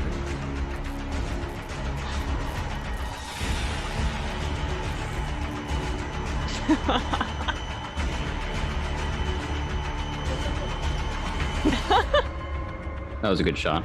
Yes. I got those Bob Evans glasses on too. The producer. Come on, Steven. Wow. Oh, God. I think we need to have a meeting with his dad. Irony alert, Steven. Stop being a bitch. Stop being a baby. You're like, come on, Steven. I think he lost the right to those holsters. I think he has to retire them. Oh, sweetie. What kind of a pussy am I talking to? What happened to you? Bro, it was a dope movie, and you're a fucking communist. Can't wait for Avatar 2. Whoa, wait a second. Pause it 1 second. I want to say something about that line too. Yeah, Rogan shows up in a lot of your videos in that sort of like, where he sort of transfigures into Ape something form, that's a little bit more apish. What was that part about the movie? So when looking for audio clips, I looked into the interview, the famous one where Joe Rogan was angry with Crowder. And I was surprised to find that the first half of it was, I never saw it before. They got into an argument about Avatar. So it's actually him talking about Avatar with Crowder. And and I just personally thought that was very funny, so I included it. Wait, what was Crowder's stance on Avatar? He hates Avatar. He hates it. He hates it because it's a very I think he thinks it's a left-wing fantasy. He doesn't like the fact that the protagonists are tree huggers, basically, right? Yeah. Yep. Yeah. Oh, okay. Well, I mean, imagine having that strong of an opinion about Avatar. This I is know. a little bit about his mental and emotional capacity. Well, the fact that Joe loved it so much was also just like great. Well, that's my point, right? Like, you're Yeah. not. It's like having a strong opinion on it. It's just Exactly, I don't know, man. Can you ask Aamon if the beach setting is a reference to Death Stranding? It's definitely a bit of a homage to it. Yeah. What is Death Stranding? Death Stranding is a game by Hideo Kojima. I'm deeply influenced by Hideo Kojima and the Metal Gear Solid series as well that he created. Like the crazy camera work, the exaggerated camera work that I do is all based mostly on his cinematography. Wow, just amazing. Funky Town Tony says, thank you so much for bringing Eamon on. I've been doing 3D animation and motion capture for the past year and change. I would love to pick Eamon's brain on what programs and equipment he uses and swap notes. Do you have like a community of like 3D animators, or are you like a lone wolf? I am a lone wolf in the sense that I make everything, all my projects by myself, but I do use there are people that extract models from games, like that Chris Redfield model was extracted. I extract a few models myself, but there's a community of people that extract them. What does that mean? So you are able, like, how are you able to do that? The data within, you download a game, and then there's the 3D data is in there in the game, and you just have to have the software to extract it. It can be an extremely tedious process, but yeah. So, I mean, let me just see if I understand this, and forgive me. So, like, when I go and I'm on a website and I look at source code, it's essentially like going in and pulling out, like, oh, there's the, I do this on the, like there's where the email link thing is, and I just pull out that sort of code and put it somewhere else. But obviously, it's far more intricate when you're doing a game. Yeah, I mean, you have to run a program. You have to hunt down where the files are located based on how they're ordered by the people that developed it, and then you have to find the textures. But I don't do too much, like all the character models, or at least you were created 100% by me. How did you do, like, how do you do me or Crowder? Like, with I took a few pictures, and I basically first I sculpted. First I sculpted it. I created a mesh through polygons and everything, and then I sculpted it generally in your form, and then I spray painted it basically with pictures. So you made it in real life? Well, in a program. Oh, okay. Yeah, no, I didn't sculpt anything physically. That could work with. There are some ways to do that, though. And so you sculpt it. So you just basically you sculpt it in some type of Blender. Blender is basically like the gift of creativity. I love Blender. A lot of people wonder what software I use. It's almost all made in Blender, a free software that can do anything basically. And yeah, I do the sculpting in there. I do the spray painting, the textures, and that's how I create everything basically. Did you have any background in art? Like, did you go to school at all for like studio art type of stuff? No, I mean, I was an illustrator since a young age. I used to draw things a whole lot. But other than that, not really. How did you? Yeah, I was just gonna ask, how did you go about learning Blender? Was it like YouTube videos, like forums? Like, what was your process there for 2 years to be this sort of developed? I had goals that I wanted to do, and then because it's an overwhelming UI with Blender, and it's very hard to learn for people, but I had specific goals, and then I'd Google how to achieve those specific goals or a specific whatever I'm trying to create, and then little by little, I learned the whole thing. And I just did it very obsessively. That's the key. It's so fascinating. At this level of, like, could you have done any of this? I mean, aside from, putting your skill set aside, but could one have done any of this like even 5 years ago? I think it would be much harder, definitely harder. There's a lot of technology that I use that's pretty recent. And it's very useful stuff. Like the iPhone I mentioned, that technology is very useful. How long did that film take you? I started working on it about a week after the event actually occurred. And from there, this was actually one of the harder ones to make. Usually my videos only take 2 to 3 weeks, or 2 weeks, I'd say. This one took about 3.5 or so. Mostly rendering. Rendering takes a very long time. I don't have a supercomputer. I just let it render overnight, and that process takes a long time. So yeah, what do you have to render? Like, how much of it? Like, how much can you render in a chunk? Like, can you do? Do you render? Does it take you overnight to render? I mean, it just seems so rich that it could take you for 30 seconds. It could take you a night or more, right?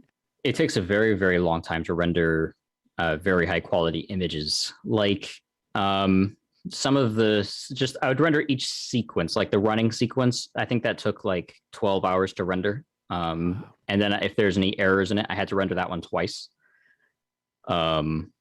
So yeah, that's basically the rendering is the biggest hurdle.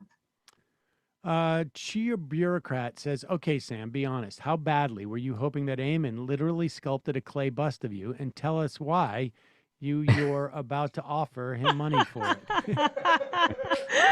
All right, yeah, okay. All right. The conspiracy board back there, Jordan Peterson's crab hole, reminds me to ask you about it. What's going on back there? Don't know what to say about it except it pertains to all of the things that I'm working on and how I appear to have a paranoid outlook, because my videos are kind of demonic. I see. Oh, I see. So this is, you fashion your office to look like what you think your work represents on some level. Exactly. Yeah. I mean, I appear to be pretty obsessed with these people, and I think it's pretty creepy, honestly. So you and me. I think it's pretty awesome. Yeah. Oh, thank you. Thank you. Let's see what else we got. Has Aamon ever seen that Metal Gear Solid clip where the AI basically predicts the current issues we have with social media and the internet? Says Vinny Holiday. Yes, I believe I have, because I think that's a main feature of the game. All right, there you go. The Tim Caucus. What was the blob in the chair in the studio? That was Moreau, but it could have been represented as Ethan called him, the leprechaun from the video. And that's funny. And was Redfield sort of like Dan, the producer, on some level? Yeah. He represent. I mean, it's supposed to be actual Chris Redfield, but it's supposed to represent his team that pulled that off. Right. So, and it kind of looks like him too. So it's kind of interesting. Because at first I was like, wait, is that Dan? Because I don't know. I'm not familiar with. Sadly. And Chris Redfield is the guy from the video game. Yeah, he's the video game guy from Resident Evil. Resident Evil, right? Sorry. I5 says, please ask Aaron about the horror element in his animations and his thoughts about the existential dread of being a conservative. What was that? He says, ask Aaron about the horror element in his animations. There's horror there. I'm not exactly sure. And his thoughts about the existential dread of being a conservative. Well, I mean, my videos are about basically the cosmic horror sensation that I feel when watching people. That's basically it. Yeah, that's pretty. I feel like that's not. That's certainly warranted. I think it's relatable. Reese's PC says Copeland was my favorite. Thank you. I haven't seen that one. It's a pretty good one. My dad, Ryan Cole, says, all animation, whether 3D or old-fashioned drawing, is tedious and hard work. My dad was a multi-award-winning animator and mostly worked in our living room with a light board on his lap, one of my mom's lamps between his legs. Zero Sum Sam says, I wanted to comment regarding Aamon. I am a 3D, 2D animator modeler, and I concur that being obsessive is far more important than technical skill. Yep. Please ask Aamon if he played the game Psychonauts and has seen the Milkman conspiracy level. I actually have not played that, but I have seen a lot about it. So that's all. That is a really, I don't know. I got to tell you, the people are really excited to have you on. Oh, good. And it's been just such a great treat. I appreciate you're doing the velveteen rabbit eyes. That was a great part at the end. And how much does the end of the film, like, did your end of the film anticipate? Now, we should say that my understanding is that, and I don't follow Steven Crowder that much. I didn't know really who he was, but my audience doesn't really know who he is, because generally my audience only pays attention to people who have less than 4 million subscribers, just because they don't like mass media type of stuff. Right. But my understanding is that he's had some health issues, and did you anticipate those issues at the end of or was it in reaction to reports that he might have those issues? Well, I'll say a few things, which is that I formed the idea before that event occurred. Wow. I did have knowledge of his of the surgery and all of that.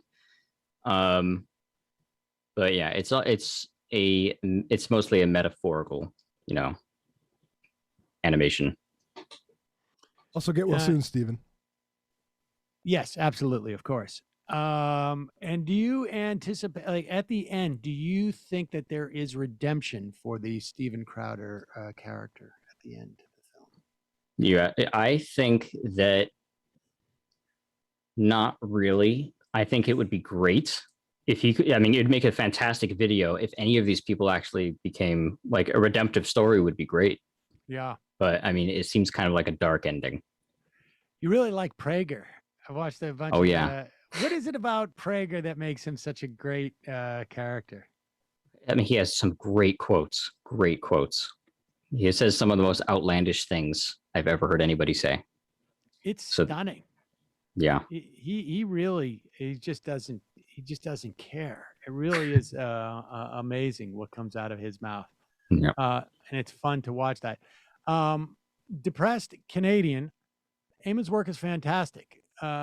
Nearly as good as the work of Tim Miller's cinematics. Great job. Thank you. J-Bag says, your attention to detail and symbolism are incredible.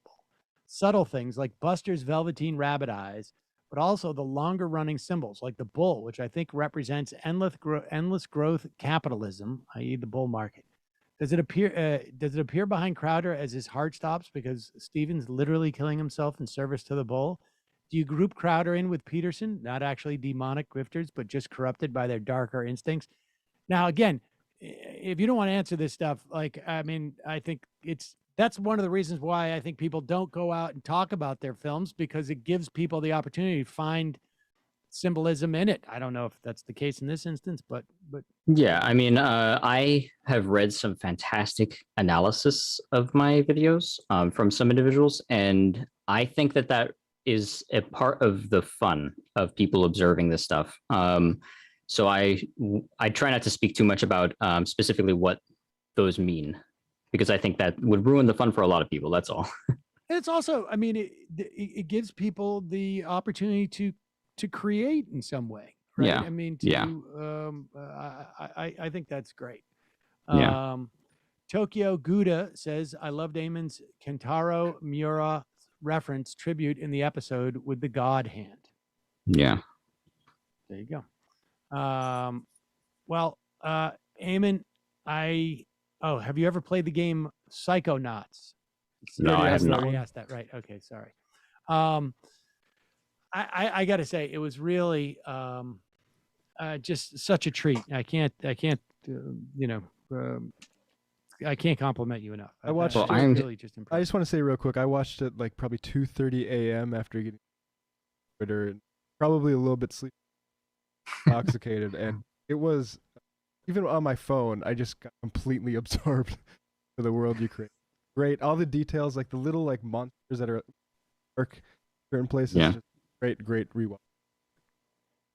Yeah, I mean, the inclusion of Arthur sent me. It just, as soon as I saw Arthur, I lost it. That's the part that I was so, everything else I animated extremely impatiently because I just wanted to get to Arthur. I really just wanted to get to Arthur. It was really the Come Shower with Crowder says the Arthur sequence is amazing and spot on, I think. Yeah, I just found the whole thing just really amazing. I sent it out to I had no reason to be prideful of it, but I sent it out with a tremendous amount of pride. It was all, I was just like bragging. Well, without you and Ethan, it wouldn't have happened. That whole event, the reason I felt compelled to make it is because that whole event was very, very entertaining for me. I love the fear that I saw in Crowder is pretty much what inspired the entire thing. So. Yeah, it really, it was that on top of all the fun that we had with it and I had with it for some like legitimate piece of art to come out of it in my mind is really just icing on the cake. I'm really glad you and Ethan both liked it. I think that's really cool. It's not something I expected. So. Oh my God. We went back and forth like, this is just unbelievable. I wish there was a way for me to frame it and to hang it on my wall. That would be very cool. And if I ever have people over, just bookmark it on all of your devices, and then I know, but it's like if it was just playing in a loop in my house, I would do that without a doubt. Maybe I'll figure out some way of doing that. But maybe. Funky Town Tony has one more technical question. Do you render with cycles or EV? I render with the EV engine in Blender. I'm not patient enough to use cycles. I try to do things as quickly as possible with everything. So yeah, I don't use cycles. Cycles is much slower, and I'm content with the visual results of EV. So that's my answer. Yeah. And Aamon, we're going to send you a room freshener so that you can endeavor to give yourself a sense of smell. That sounds great. Aamon, again, thank you so much. I really appreciate you coming on. Thank you. This is actually fantastic. I really am happy that you enjoyed it. I just didn't notice, like you're built like Crowder. A little bit. Yeah, I kind of got the small head. Isn't that what they call a brick shithouse? I guess so. I guess. Aamon Hawk. And where just give your YouTube URL again, if you will, and if anything else you want to plug. Well, I mean, it's just Aamon Animations on YouTube. I'm going to be making a animation called Punished Bernie that'll be released at some point in the future, and I think it's going to be pretty good. I think Seder, you'll be in it for a little bit. Oh, all right. Sweet. Yeah. I make fun of Sam for obsessing over this, but if I ever get to a point where you're animating me, I'll be very proud. Yeah, you'll see. You'll see. Thank you again, Aamon. I really appreciate you coming on. No problem. Thank you very much. This was great. All right. Let's head to the fun half of the program, and we'll take some IMs. I don't think we'll be taking any calls. We don't have the time for it, but just a reminder, folks, it is your support that makes this show possible. You can become a member by going to jointhemajorityreport.com. When you do, you support the free half of the show, and then you get the fun half, and you keep this show humming along and really, in many respects, untouchable from any type of blowback or stuff like that. It's our members who really keep this show going. And just a reminder, the AM Quickie is back in newsletter form at the moment. Anyways, you can sign up on our homepage at majority.fm. You just give us your email. We will not ever sell your email to anyone. And we'll make it super easy for you to opt out if we offer, different forms of this newsletter going forward. We haven't really spent too much time thinking about that, but Corey and Jack are writing it up every day. They're doing a great job. And so you can sign up at majority.fm. Just scroll all the way down. You'll see it. And I should also say this, because we're getting a lot of reference to it. The sun's out, guns out is going to happen. All the naysayers out there, all the smear artists. McCarthyite smear artists. The McCarthyite smear artists who are saying that I will not do sun's out, guns out, that I've lied about it. That you're a shit lib. That I'm some type of shit lib who doesn't have arms. Mm-hmm. All of that. Just shit for arms. Shit. I mean, right now, people are looking at me and they're going like, he has no arms. You can't shit do for sun's out, arms, guns out. lib for legs. I mean, Emma, let's be clear. I've seen some tweets that I think are a little bit dubious from you too, in regards to this whole sun's out, guns out. So you're not, maybe you should be careful before you cast any aspersions. I'm not sure what you're referring to, Sam. I think that Ronald Reagan and I have been speaking behind the scenes about your failed promises. Some of those we've chosen to make public. Others that are more delicate, we've talked about behind the scenes, including, smear campaigns and bots and things of that nature to buy up and make sure you get this done. Now, I know there's going to be a lot of controversy about this, but we have decided, based upon upcoming schedules and other factors that I don't want to make public at this time, that Sun's Out, Guns Out will happen September 3rd. September 3rd. Okay? So... you should say it as after I made you nail down a date. Is it going to be September 3rd? Can I do that? Yes. Shoot. Wait a second. I'm not 100% sure about that. All right, probably September 3rd or September 10th. September 3rd. Oh, wait, you're not here. No, I'm out September 10th. It's complicated. It's going to happen soon. It's going to happen soon, but I want to part of it is I'm going I'm taking vacation in like a week and a half or something like that. And frankly, I'll be honest with you, I want my shoulders to be tan. I don't want there to be some type of farmer's tan that I've got for Sun's Out, Guns Out. Because then it's, because I look like I'm wrapped in a Band-Aid. Well, tough shit. So, it's just, it's got to happen, right? We'll see. Yeah. All right. Don't forget, check out Nomi Show, youtube.com/The Nomi Keys Show. Matt, what happened last night? Well, nothing happened really. I went out and drank rum last night. Left reckoning is... That's what I was talking about. I heard some reports. Yeah, you were maybe 15 minutes later than usual in today. Yeah. I went to a rum bar. Anyway, Wednesday night. What is a rum bar? Drank a mango watermelon proof rum and got very, a little bit intoxicated. So that was what happened last night. On Wednesday, we had Left Reckoning. We had Ryan Pollock to talk about getting union buy-in for clients. This weekend, we'll have Corey Punt talk about UFOs and Patreon.com. Cutting out a little bit, I guess. Patreon.com/Left Reckoning to get Patreon episode. You weren't cutting out. You sound good to me. You sound fine to me. It's an OBS error. All right, folks. We will see you in the fun half. You are in for it. All right, folks. 646-257-3920. See you in the fun half. Are you ready?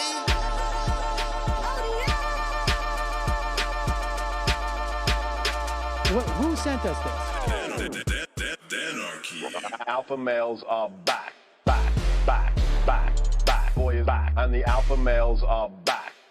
Just as delicious as you could imagine. The alpha males are back. back, boys back, and the alpha males are back.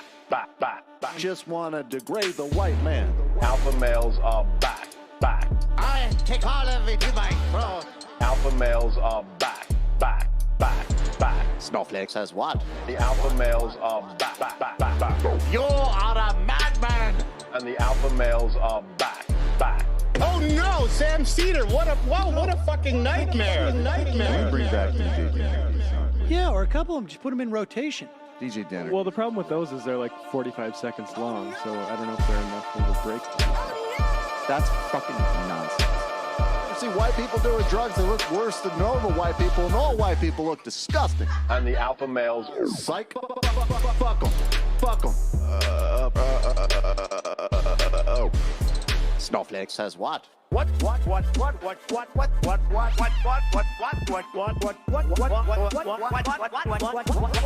Snowflake says what? A hell of a lot of bank. A hell of a lot of bank. A hell of a lot of bank. Okay, I'm making stupid money. Hell of a lot of bank. A hell of a lot of bank. All lives matter. Have you tried doing an impression on a college campus? I think that there's no reason why reasonable people across the divide can't all agree with this. Psych. And the alpha males are back. And the Africans are black African. And the alpha males are black. And the Africans are back. When you see Donald Trump out there, doesn't a little part of you think that America deserves to be taken over by jihadists? Keeping it 100. Can't knock the hustle. Come on, fuck them.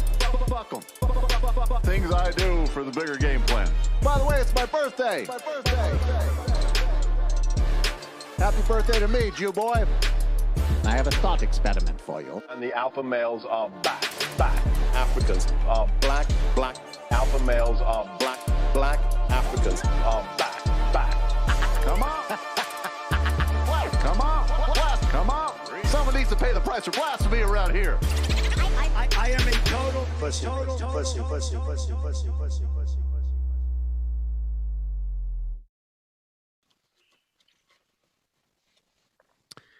Radley, will you pull up the before we get into this clip? Just have at the ready. Oh, here it is. I have it here. Okay.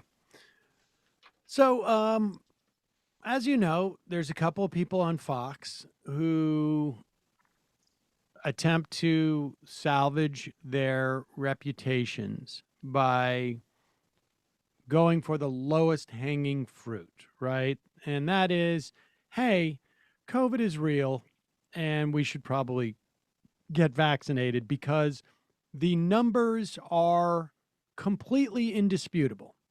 They're completely indisputable. And we're back to 100,000 cases a day. And the chances of those cases turning into a hospitalization or death are almost exclusively pivot around the question, has that person been vaccinated or not? Almost exclusively. You know, obviously, all of the other factors remain. The older you are, the better chance you have of going into the hospital and dying. To the extent that you may have some comorbidities, but age is really the biggest comorbidity. But we have a lot of people going in and getting hospitalized, and more kids being hospitalized. This is a much more transmissible version of COVID. You also need a lot less time for it to germinate within you over the course of a couple of days, and so you are contagious quicker. And but here is Geraldo arguing with the question of vaccines with Sean Hannity, who is now in his got to make up for the fact that I sort of implied that vaccines were okay. That's the mode he's in. Issue of Ron DeSantis, the governor of Florida, who has really done the best job, arguably. Let me bring Dan in. We're focused on the borders. This relates to that. On Tuesday in Florida, there were over 16,000 new COVID infections. Yesterday, Wednesday, in Florida, there were nearly 17,000 new. Ron DeSantis please saved every older person. He used every state agency. No, this is not bash Ron DeSantis. There were a lot of these cases are coming here because of Joe. Dan Bongino. This has nothing to do with Joe. I want to say yes, it does. Infections yesterday. Dan.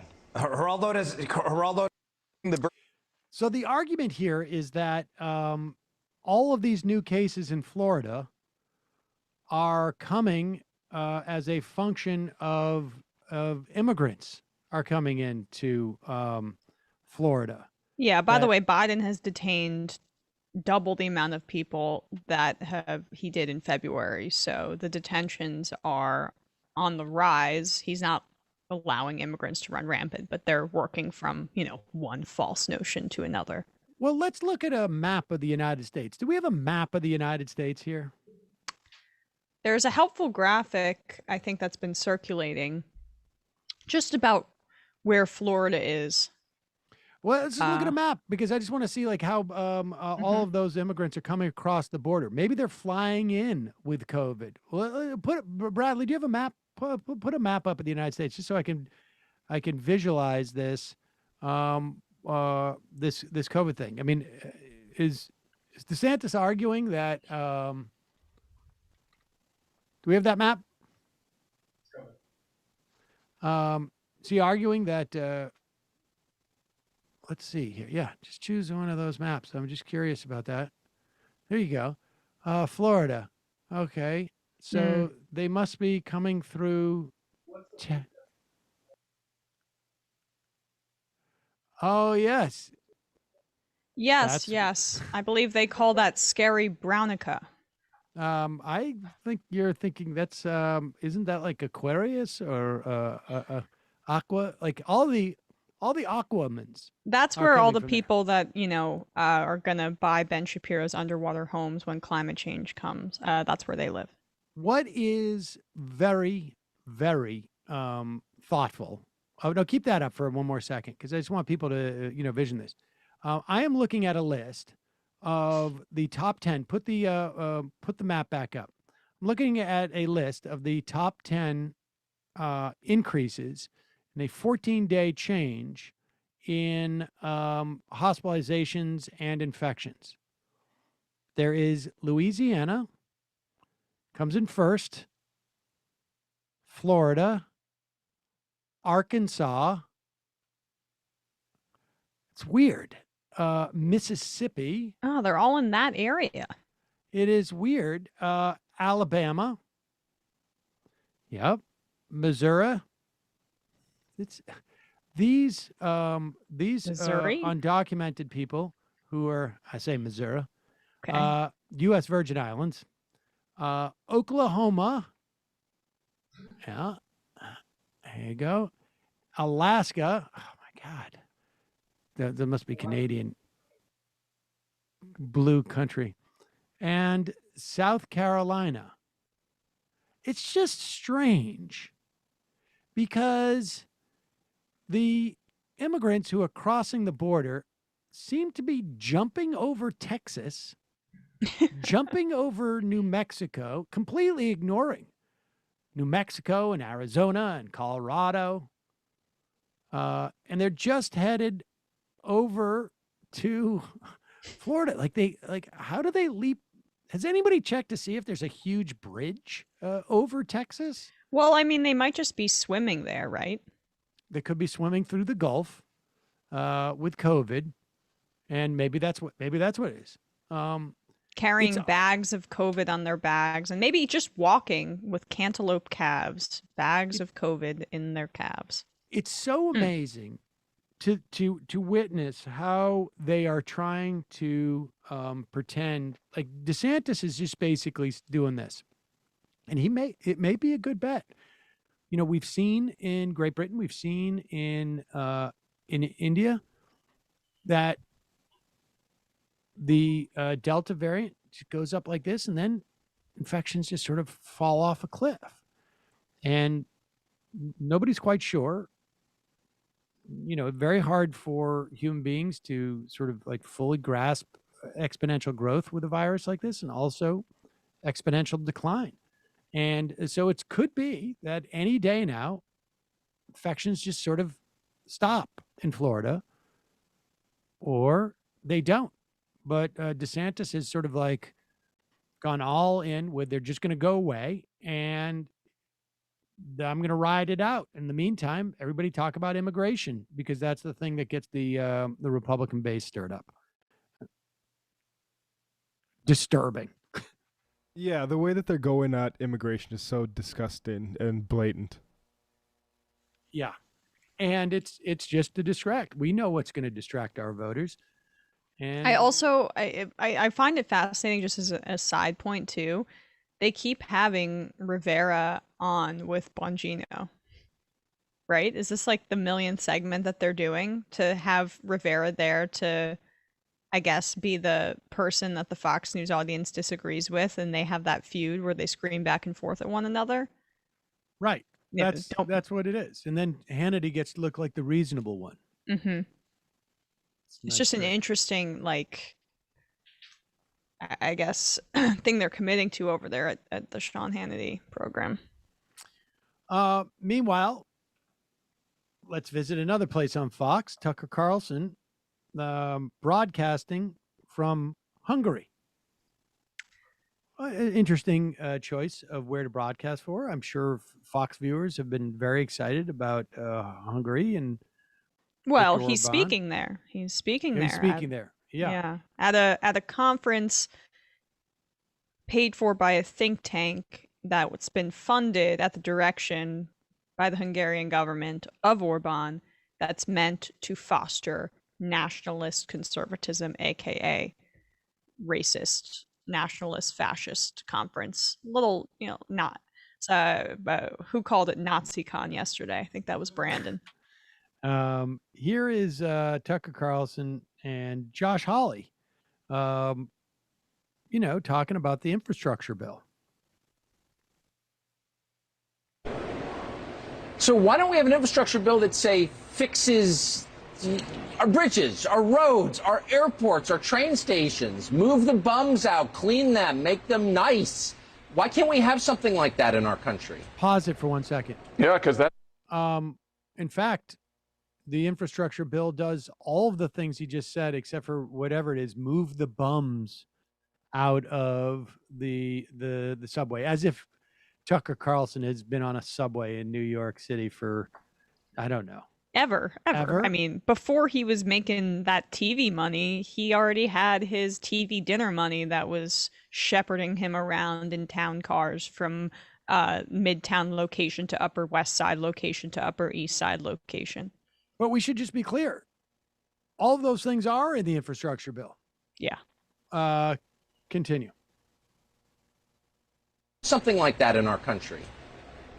Yeah, because that's not woke enough for this Democrat Party, is the short answer, Tucker. I mean, that's not what Joe Biden wants. Joe Biden wants his radical social agenda to permeate every part of his legislative agenda, and it is. And that's why this bill is chock full of all of the stuff you mentioned, plus gender identity, plus the Green New Deal, plus climate change. It's all in there because woke politics is what drives the Democrat Party, and woke politics is what this bill is about.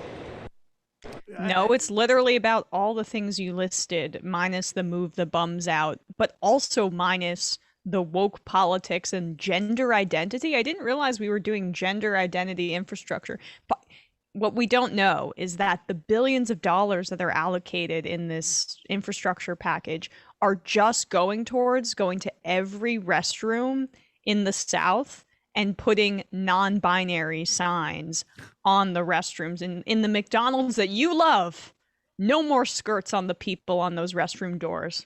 Scary.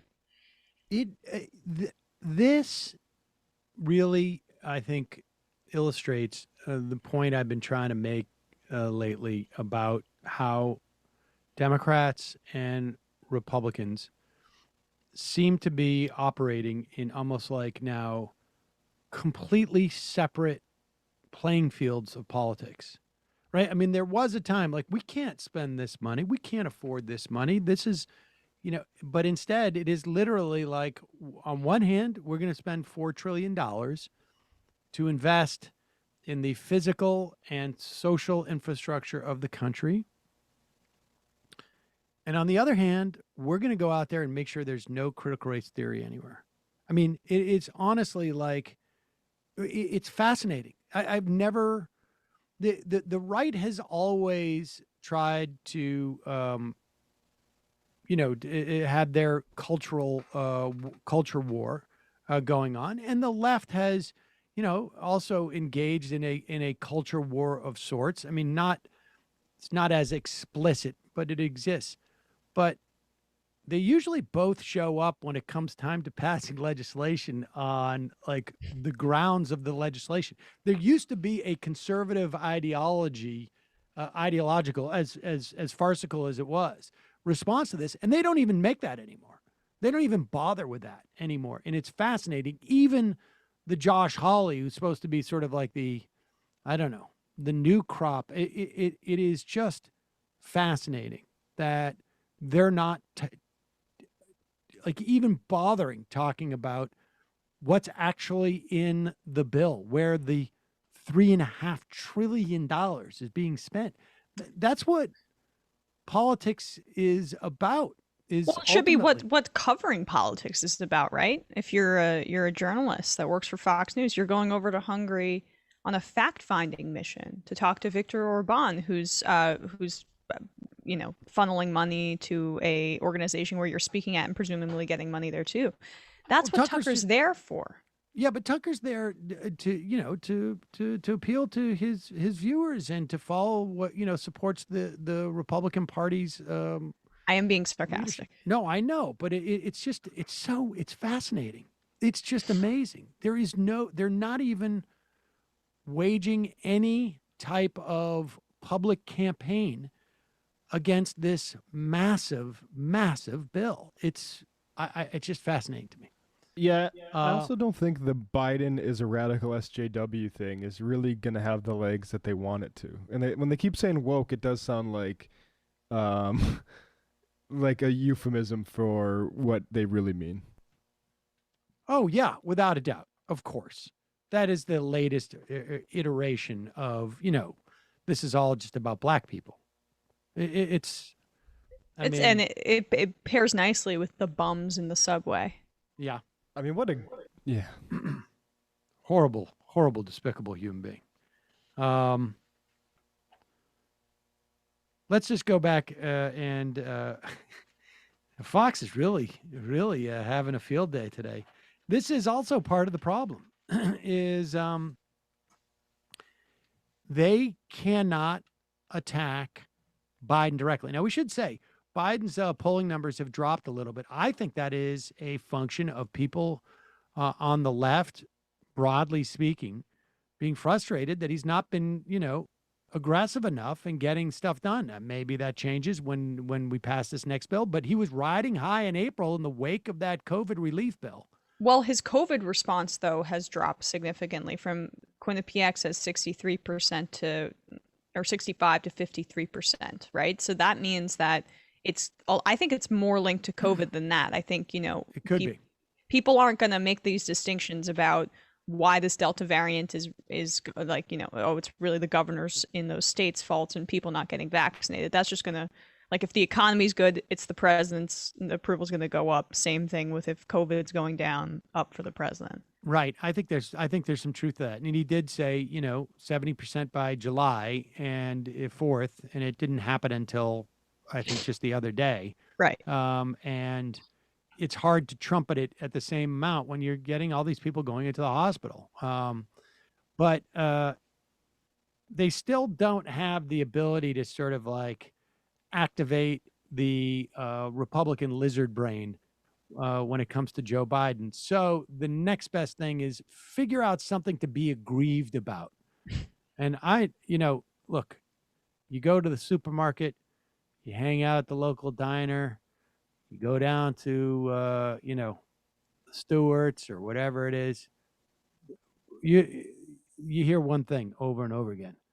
Can't believe how quick they deployed the wax statue of Joe Biden. That's just unfair.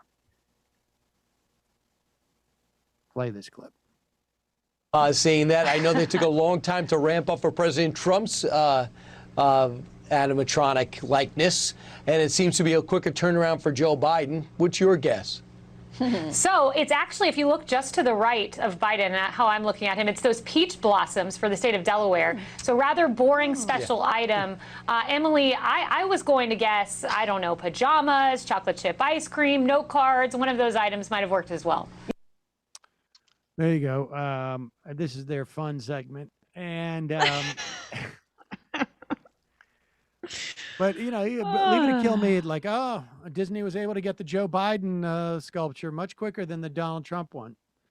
Didn't they basically mostly render the Trump sculpture, and it clearly looks a little bit like Hillary Clinton? Bradley, can you pull that up? Like the makers of this, I mean, the very creepy, weird people that do this for some reason for Disney. I still, it's like a Madame Tussauds thing, not for me. Yeah, this whole Disney project is the worst kind of like kitsch about like American mythology. But anyway. Right. So this is the Trump one, and it looks like a face mash. Go back to the first one of Hillary Clinton and Trump together. It really is. That is, yeah. So, okay. I mean, I would imagine that would upset them a little bit more. They maybe at the time they were like, they didn't even think Trump would win. Haha, those liberals over at Disney. And now it's, damn, Trump's in the back by what, Andrew Jackson. That's the whole deal, which, I mean, birds of a feather, or clay sculptures of a pot. These are robots, I guess. These are not clay.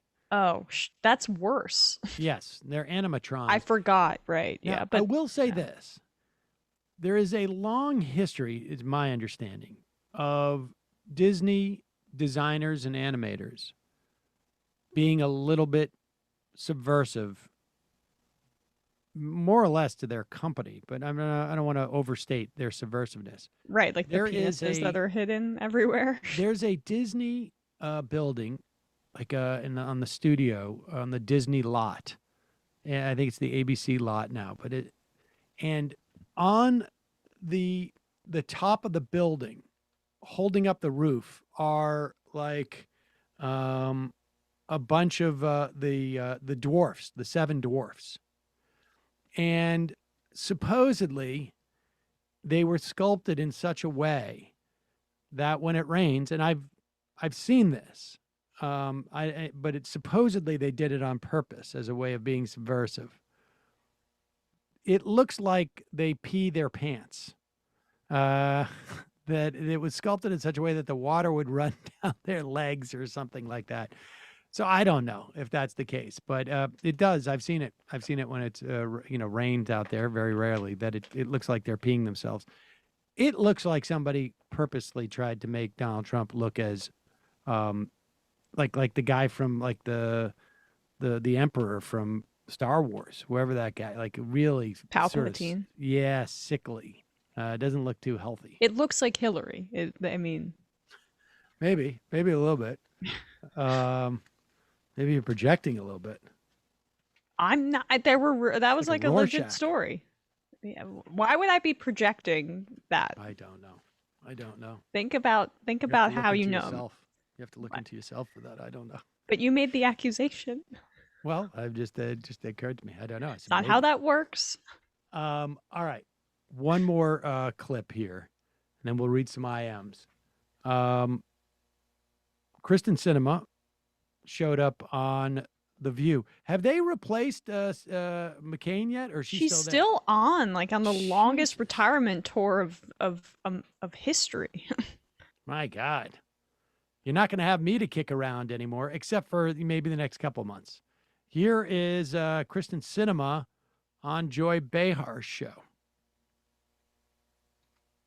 Trying to say, I think that voting rights are too crucial to just say, well, we need to keep it for when we need it.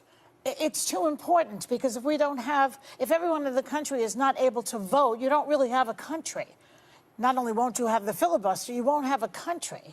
So for me, it seems like it's an emergency right now that we get rid of the filibuster, even though we might pay down the road. But if we don't have voting rights, what do we got? Nothing. You know, Joy, I'm really glad that you followed up on this point. So I actually mentioned this in my op-ed in the Washington Post. If we were to eliminate the filibuster or create a so-called exception, which actually doesn't exist, so you'd have to eliminate the filibuster in order to pass voting rights legislation, which, just as a quick reminder, I'm an original co-sponsor of that legislation and have voted to support it. Hold on, and pause advance it, pause it. Continue to. It doesn't exist. Create it. The condescension is, ooh, that makes me mad. Well, I mean, the fact is that we do have an exception that exists. It's called reconciliation. We make an exception for budgetary items. We have a different process, and that is not able to be We made an exception filibustered. for judges, and you could just create one. Well, it's always a tell to get into this like procedural point, like we can't do it, and also it would be a bad idea even if we could. I mean, it's the same thing with Pelosi talking about student loans. Like we can't do it, and also it'd be bad if we did it. Like that's a tell that the first part of your statement is just a lie. You know what we also can't do? Extend the eviction moratorium. Oops. Until we did. Kid. Yeah, well, right, she's learning from the administration to hide behind procedure, just getting real good at it, even though she's so smug. Let's continue. Co-sponsored that legislation and have voted to support it and advance it. Continue to do so. But if you eliminate the filibuster to pass that piece of legislation, then in 4 years or any time when the other party gains control, without the filibuster in place, all of those voting rights protections could be easily wiped out with a simple majority vote. Yeah, right. And you could have a nationwide ban on mail-in voting. You could have requirements for voter ID at every level of government for every election throughout the country. So the thing to remember, and I know this can be really hard to do when we're feeling really worried about what's coming right in front of us, is to think a couple years down the road on what it looks like if you remove this tool, this protection for the minority. What happens when you're the minority and that tool is no longer there to protect your rights? So the sense of urgency, I think many of us share in wanting to protect voting rights, and we're all working to do this across the country, but eliminating this tool would result in very negative restrictions on voting rights in the future. So thinking about this from the long term rather than the just right now term, I think is really important. And it's the way that I'm viewing this discussion. Oh, I'm sure you are. I'm sure you are, as you hug Mitch McConnell. Unbelievable. I mean, the fact of the matter is that the argument is, even though we have incredibly restrictive voting rights, we could get incredibly restrictive voting rights in the future. You know, we'll learn a lot about minority rule in the coming years, if we don't act on the filibuster right now. So, I mean, good setting the stage for the Democrats not being in power for the next how many years as the states do this on that level and we ignore it and play with procedure on the federal level. Yes. I mean, it's obviously just a lot, it's a cover for her. Yeah, exactly. Cinema's posture is like, what if we gave everybody all the candy we can give them now, but then the bad man comes later and takes away some of the candy before we can eat all the candy? And then it's like, by the way, I'm going to go be partnering with these bad men on bipartisan legislation. Like, just do it. And if they want to pay the price of eliminating mail-in voting in 4 years, make them do that.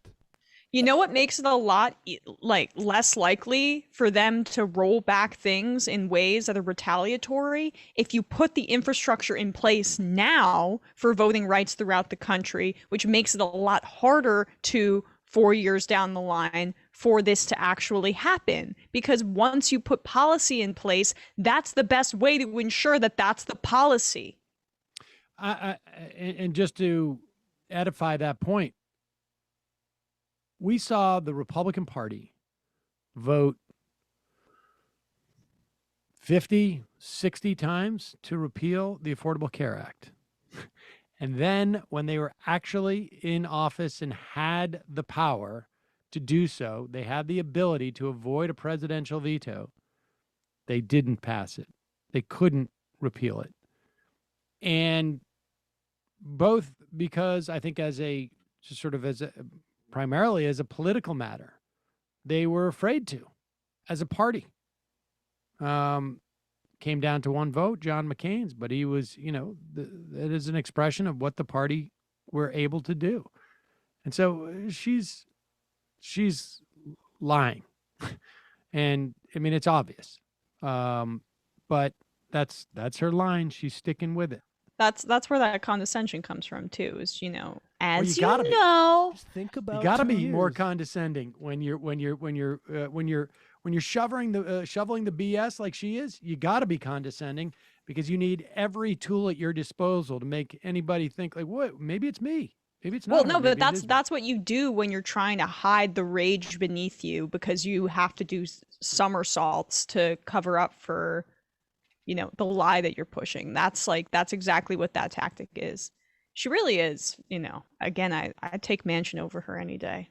Also, just a question, guys. Like, Mitch McConnell will eliminate the filibuster if they take back the Senate, right? I mean, there's no part of me that thinks that he would play on this like fair playing field that Manchin and Sinema want. Like, if he wants something, he's going to make it 50 votes. Like, I just have no doubt in my mind. There would have to be a Republican president, but yes, there's no point in him getting rid of the filibuster if he thinks that he's not going to have a Republican president, right? Because then That's true. These things get vetoed.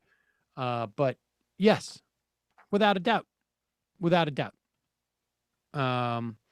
But let's be clear. What legislation are we afraid that they're going to pass? Like everything that they can do is through reconciliation, or it's just like a random anti-critical race theory, which Right. stinks, but they're not going to pass. Like, you can't have a constitution. You can't constitutionally, have federal legislation outlining critical race theory or whatever it is. I mean, there is no Republican agenda beyond cutting taxes and, the destruction of the administrative state, but you don't need the legislation to do that. There's not a lot that they want to do. Can they unravel existing legislation? Yes. And frankly, that would be a good opportunity for, distinguishing between the parties. It would make things far more democratic. It would educate voters as to, at least broad strokes, what the values of the party are. And it would also not just expose Republicans, it would expose Democrats where they're flailing. I mean, that's why she wants the filibuster, right? Because she can support these voting rights, but also still not necessarily support the voting rights because she's not actually doing something. I can say I'm very supportive of my kids. I don't feed them. Very supportive of them. I just don't feed them. I can't do that. That's a little much. Let's read some IMs here. Emma's pirate impressions. One of the things I missed most about Michael were her impressions. They brought a great bit of humor to the serious topics you cover, and I was happy to watch Emma bring impressionistic humor back to the show yesterday. Gave me a great laugh on my drive home from work. Happy Friday, everyone. Happy 30th birthday, Missy. And as always, left is best.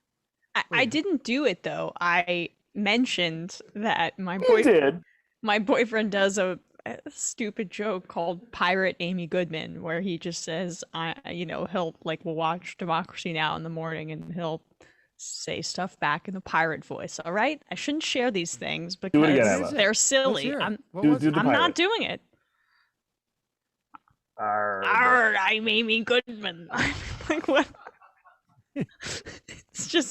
It's not even me that does it. So I'm well, unfortunately, yes. You can steal your boyfriend's jokes.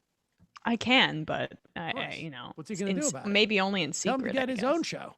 if he's sitting around there. Oh no, he would never. Yeah, the whole All point right, of well, being then good. the whole point of being on a YouTube show and podcast is to monetize the creativity of the people around you that aren't media figures. You're right.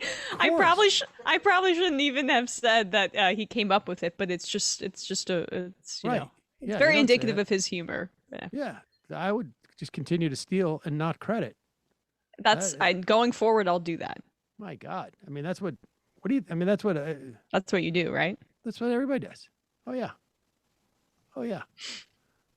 This is not even like the whole like hesitancy about the sun's out, guns out. That's not mine.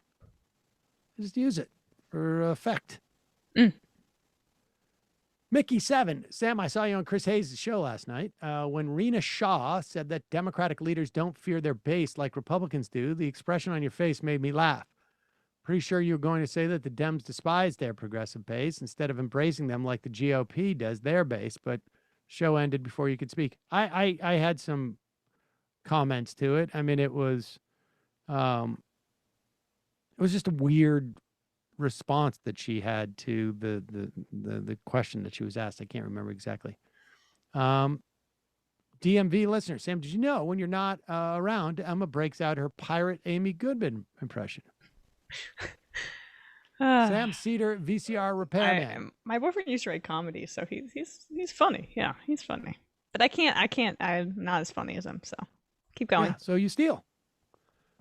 Sam, wearing the same shirt and doing a taped interview. You shouldn't scare Crowder like that when he's in the hospital. Majority Report wardrobe coordinator. Wait, couldn't you have just worn the shirt Thursday, washed it Thursday night, worn it again today?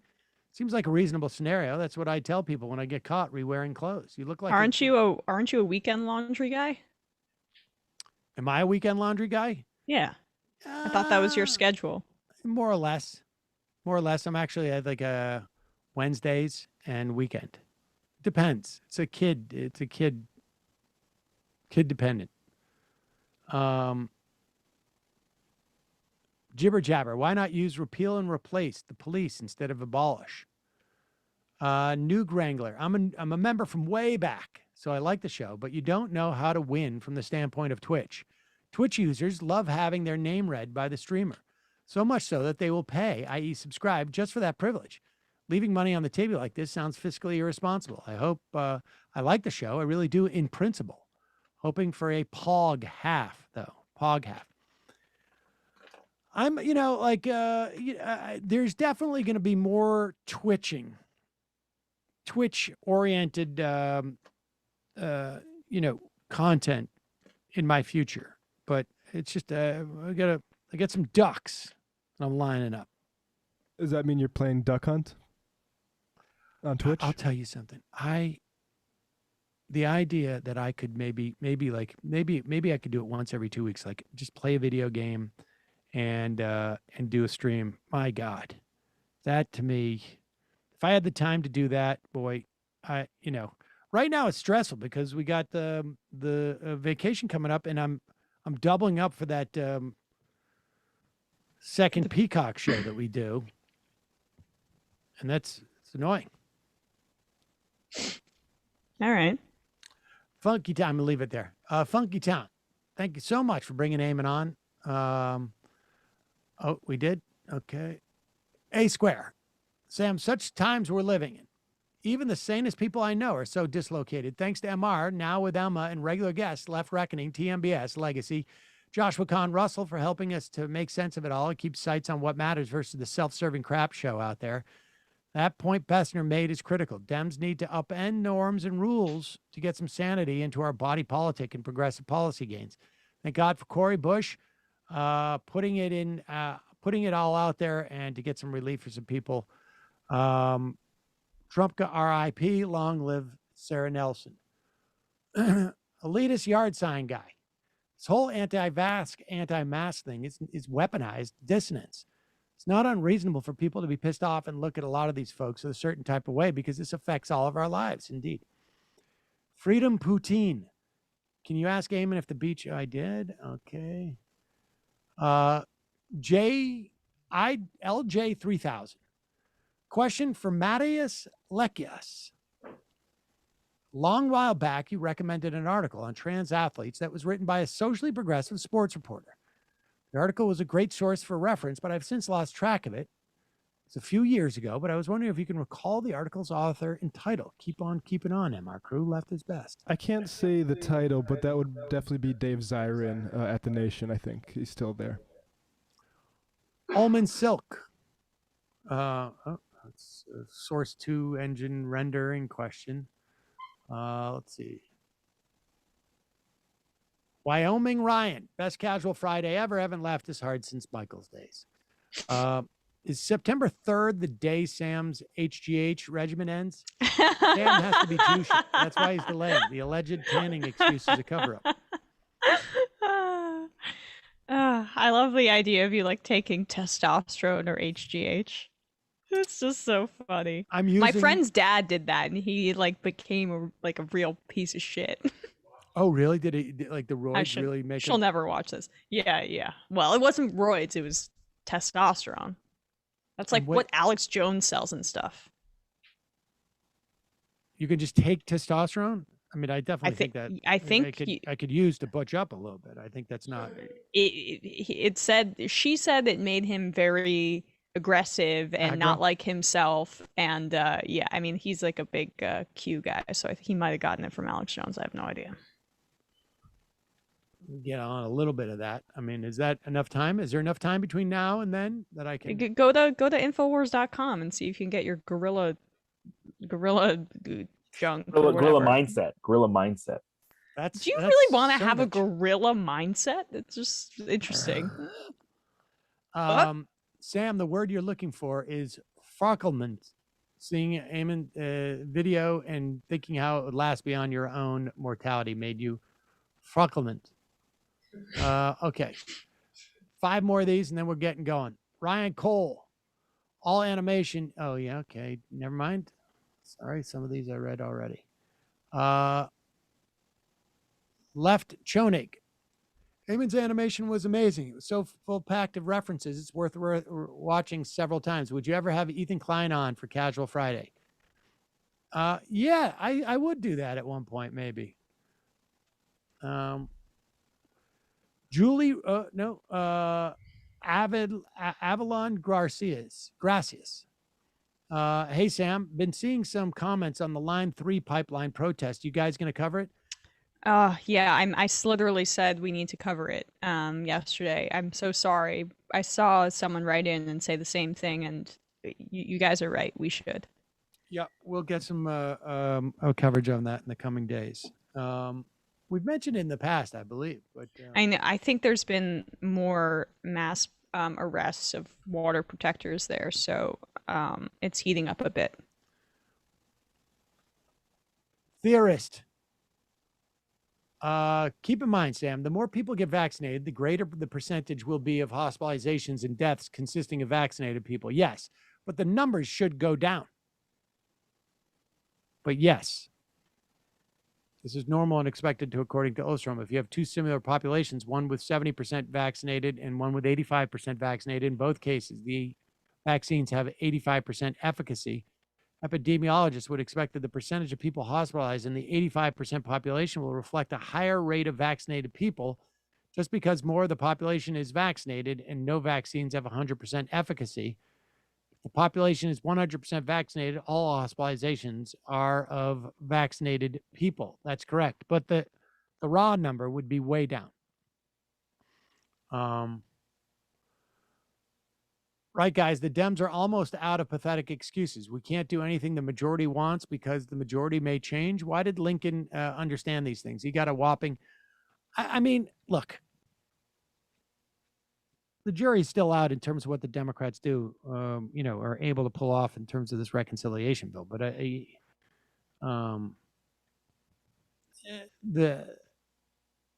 don't think you can really, Cinema's calculation on this is one that is indicative of the Democratic Party, at least in terms of the Senate. There is, not from a legislative perspective, but there's certain powers I don't want to give the president because of a fear that who the next president might be, et cetera, et cetera. I think we've gone through something like that. CJ, Cold Arms Cedar, 2 more. Sicklandy.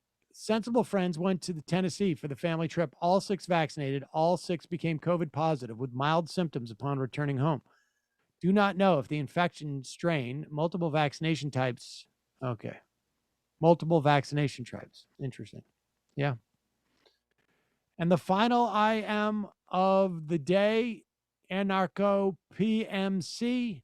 Didn't Sinema suggest that Republicans could pass nationwide voter suppression legislation? Not that it's a good enough reason not to kill the filibuster, but that is something thing. Yeah, I don't know that they could do that, but it'd be a nice precedent to have national voting standards. Then from there, you could make them better.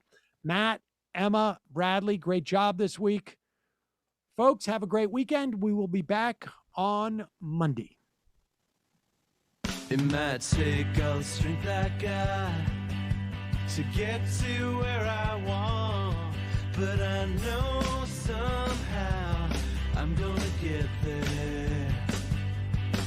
I wasn't looking when I just got caught between the truth and the light bar, but finding out won't make me feel any better.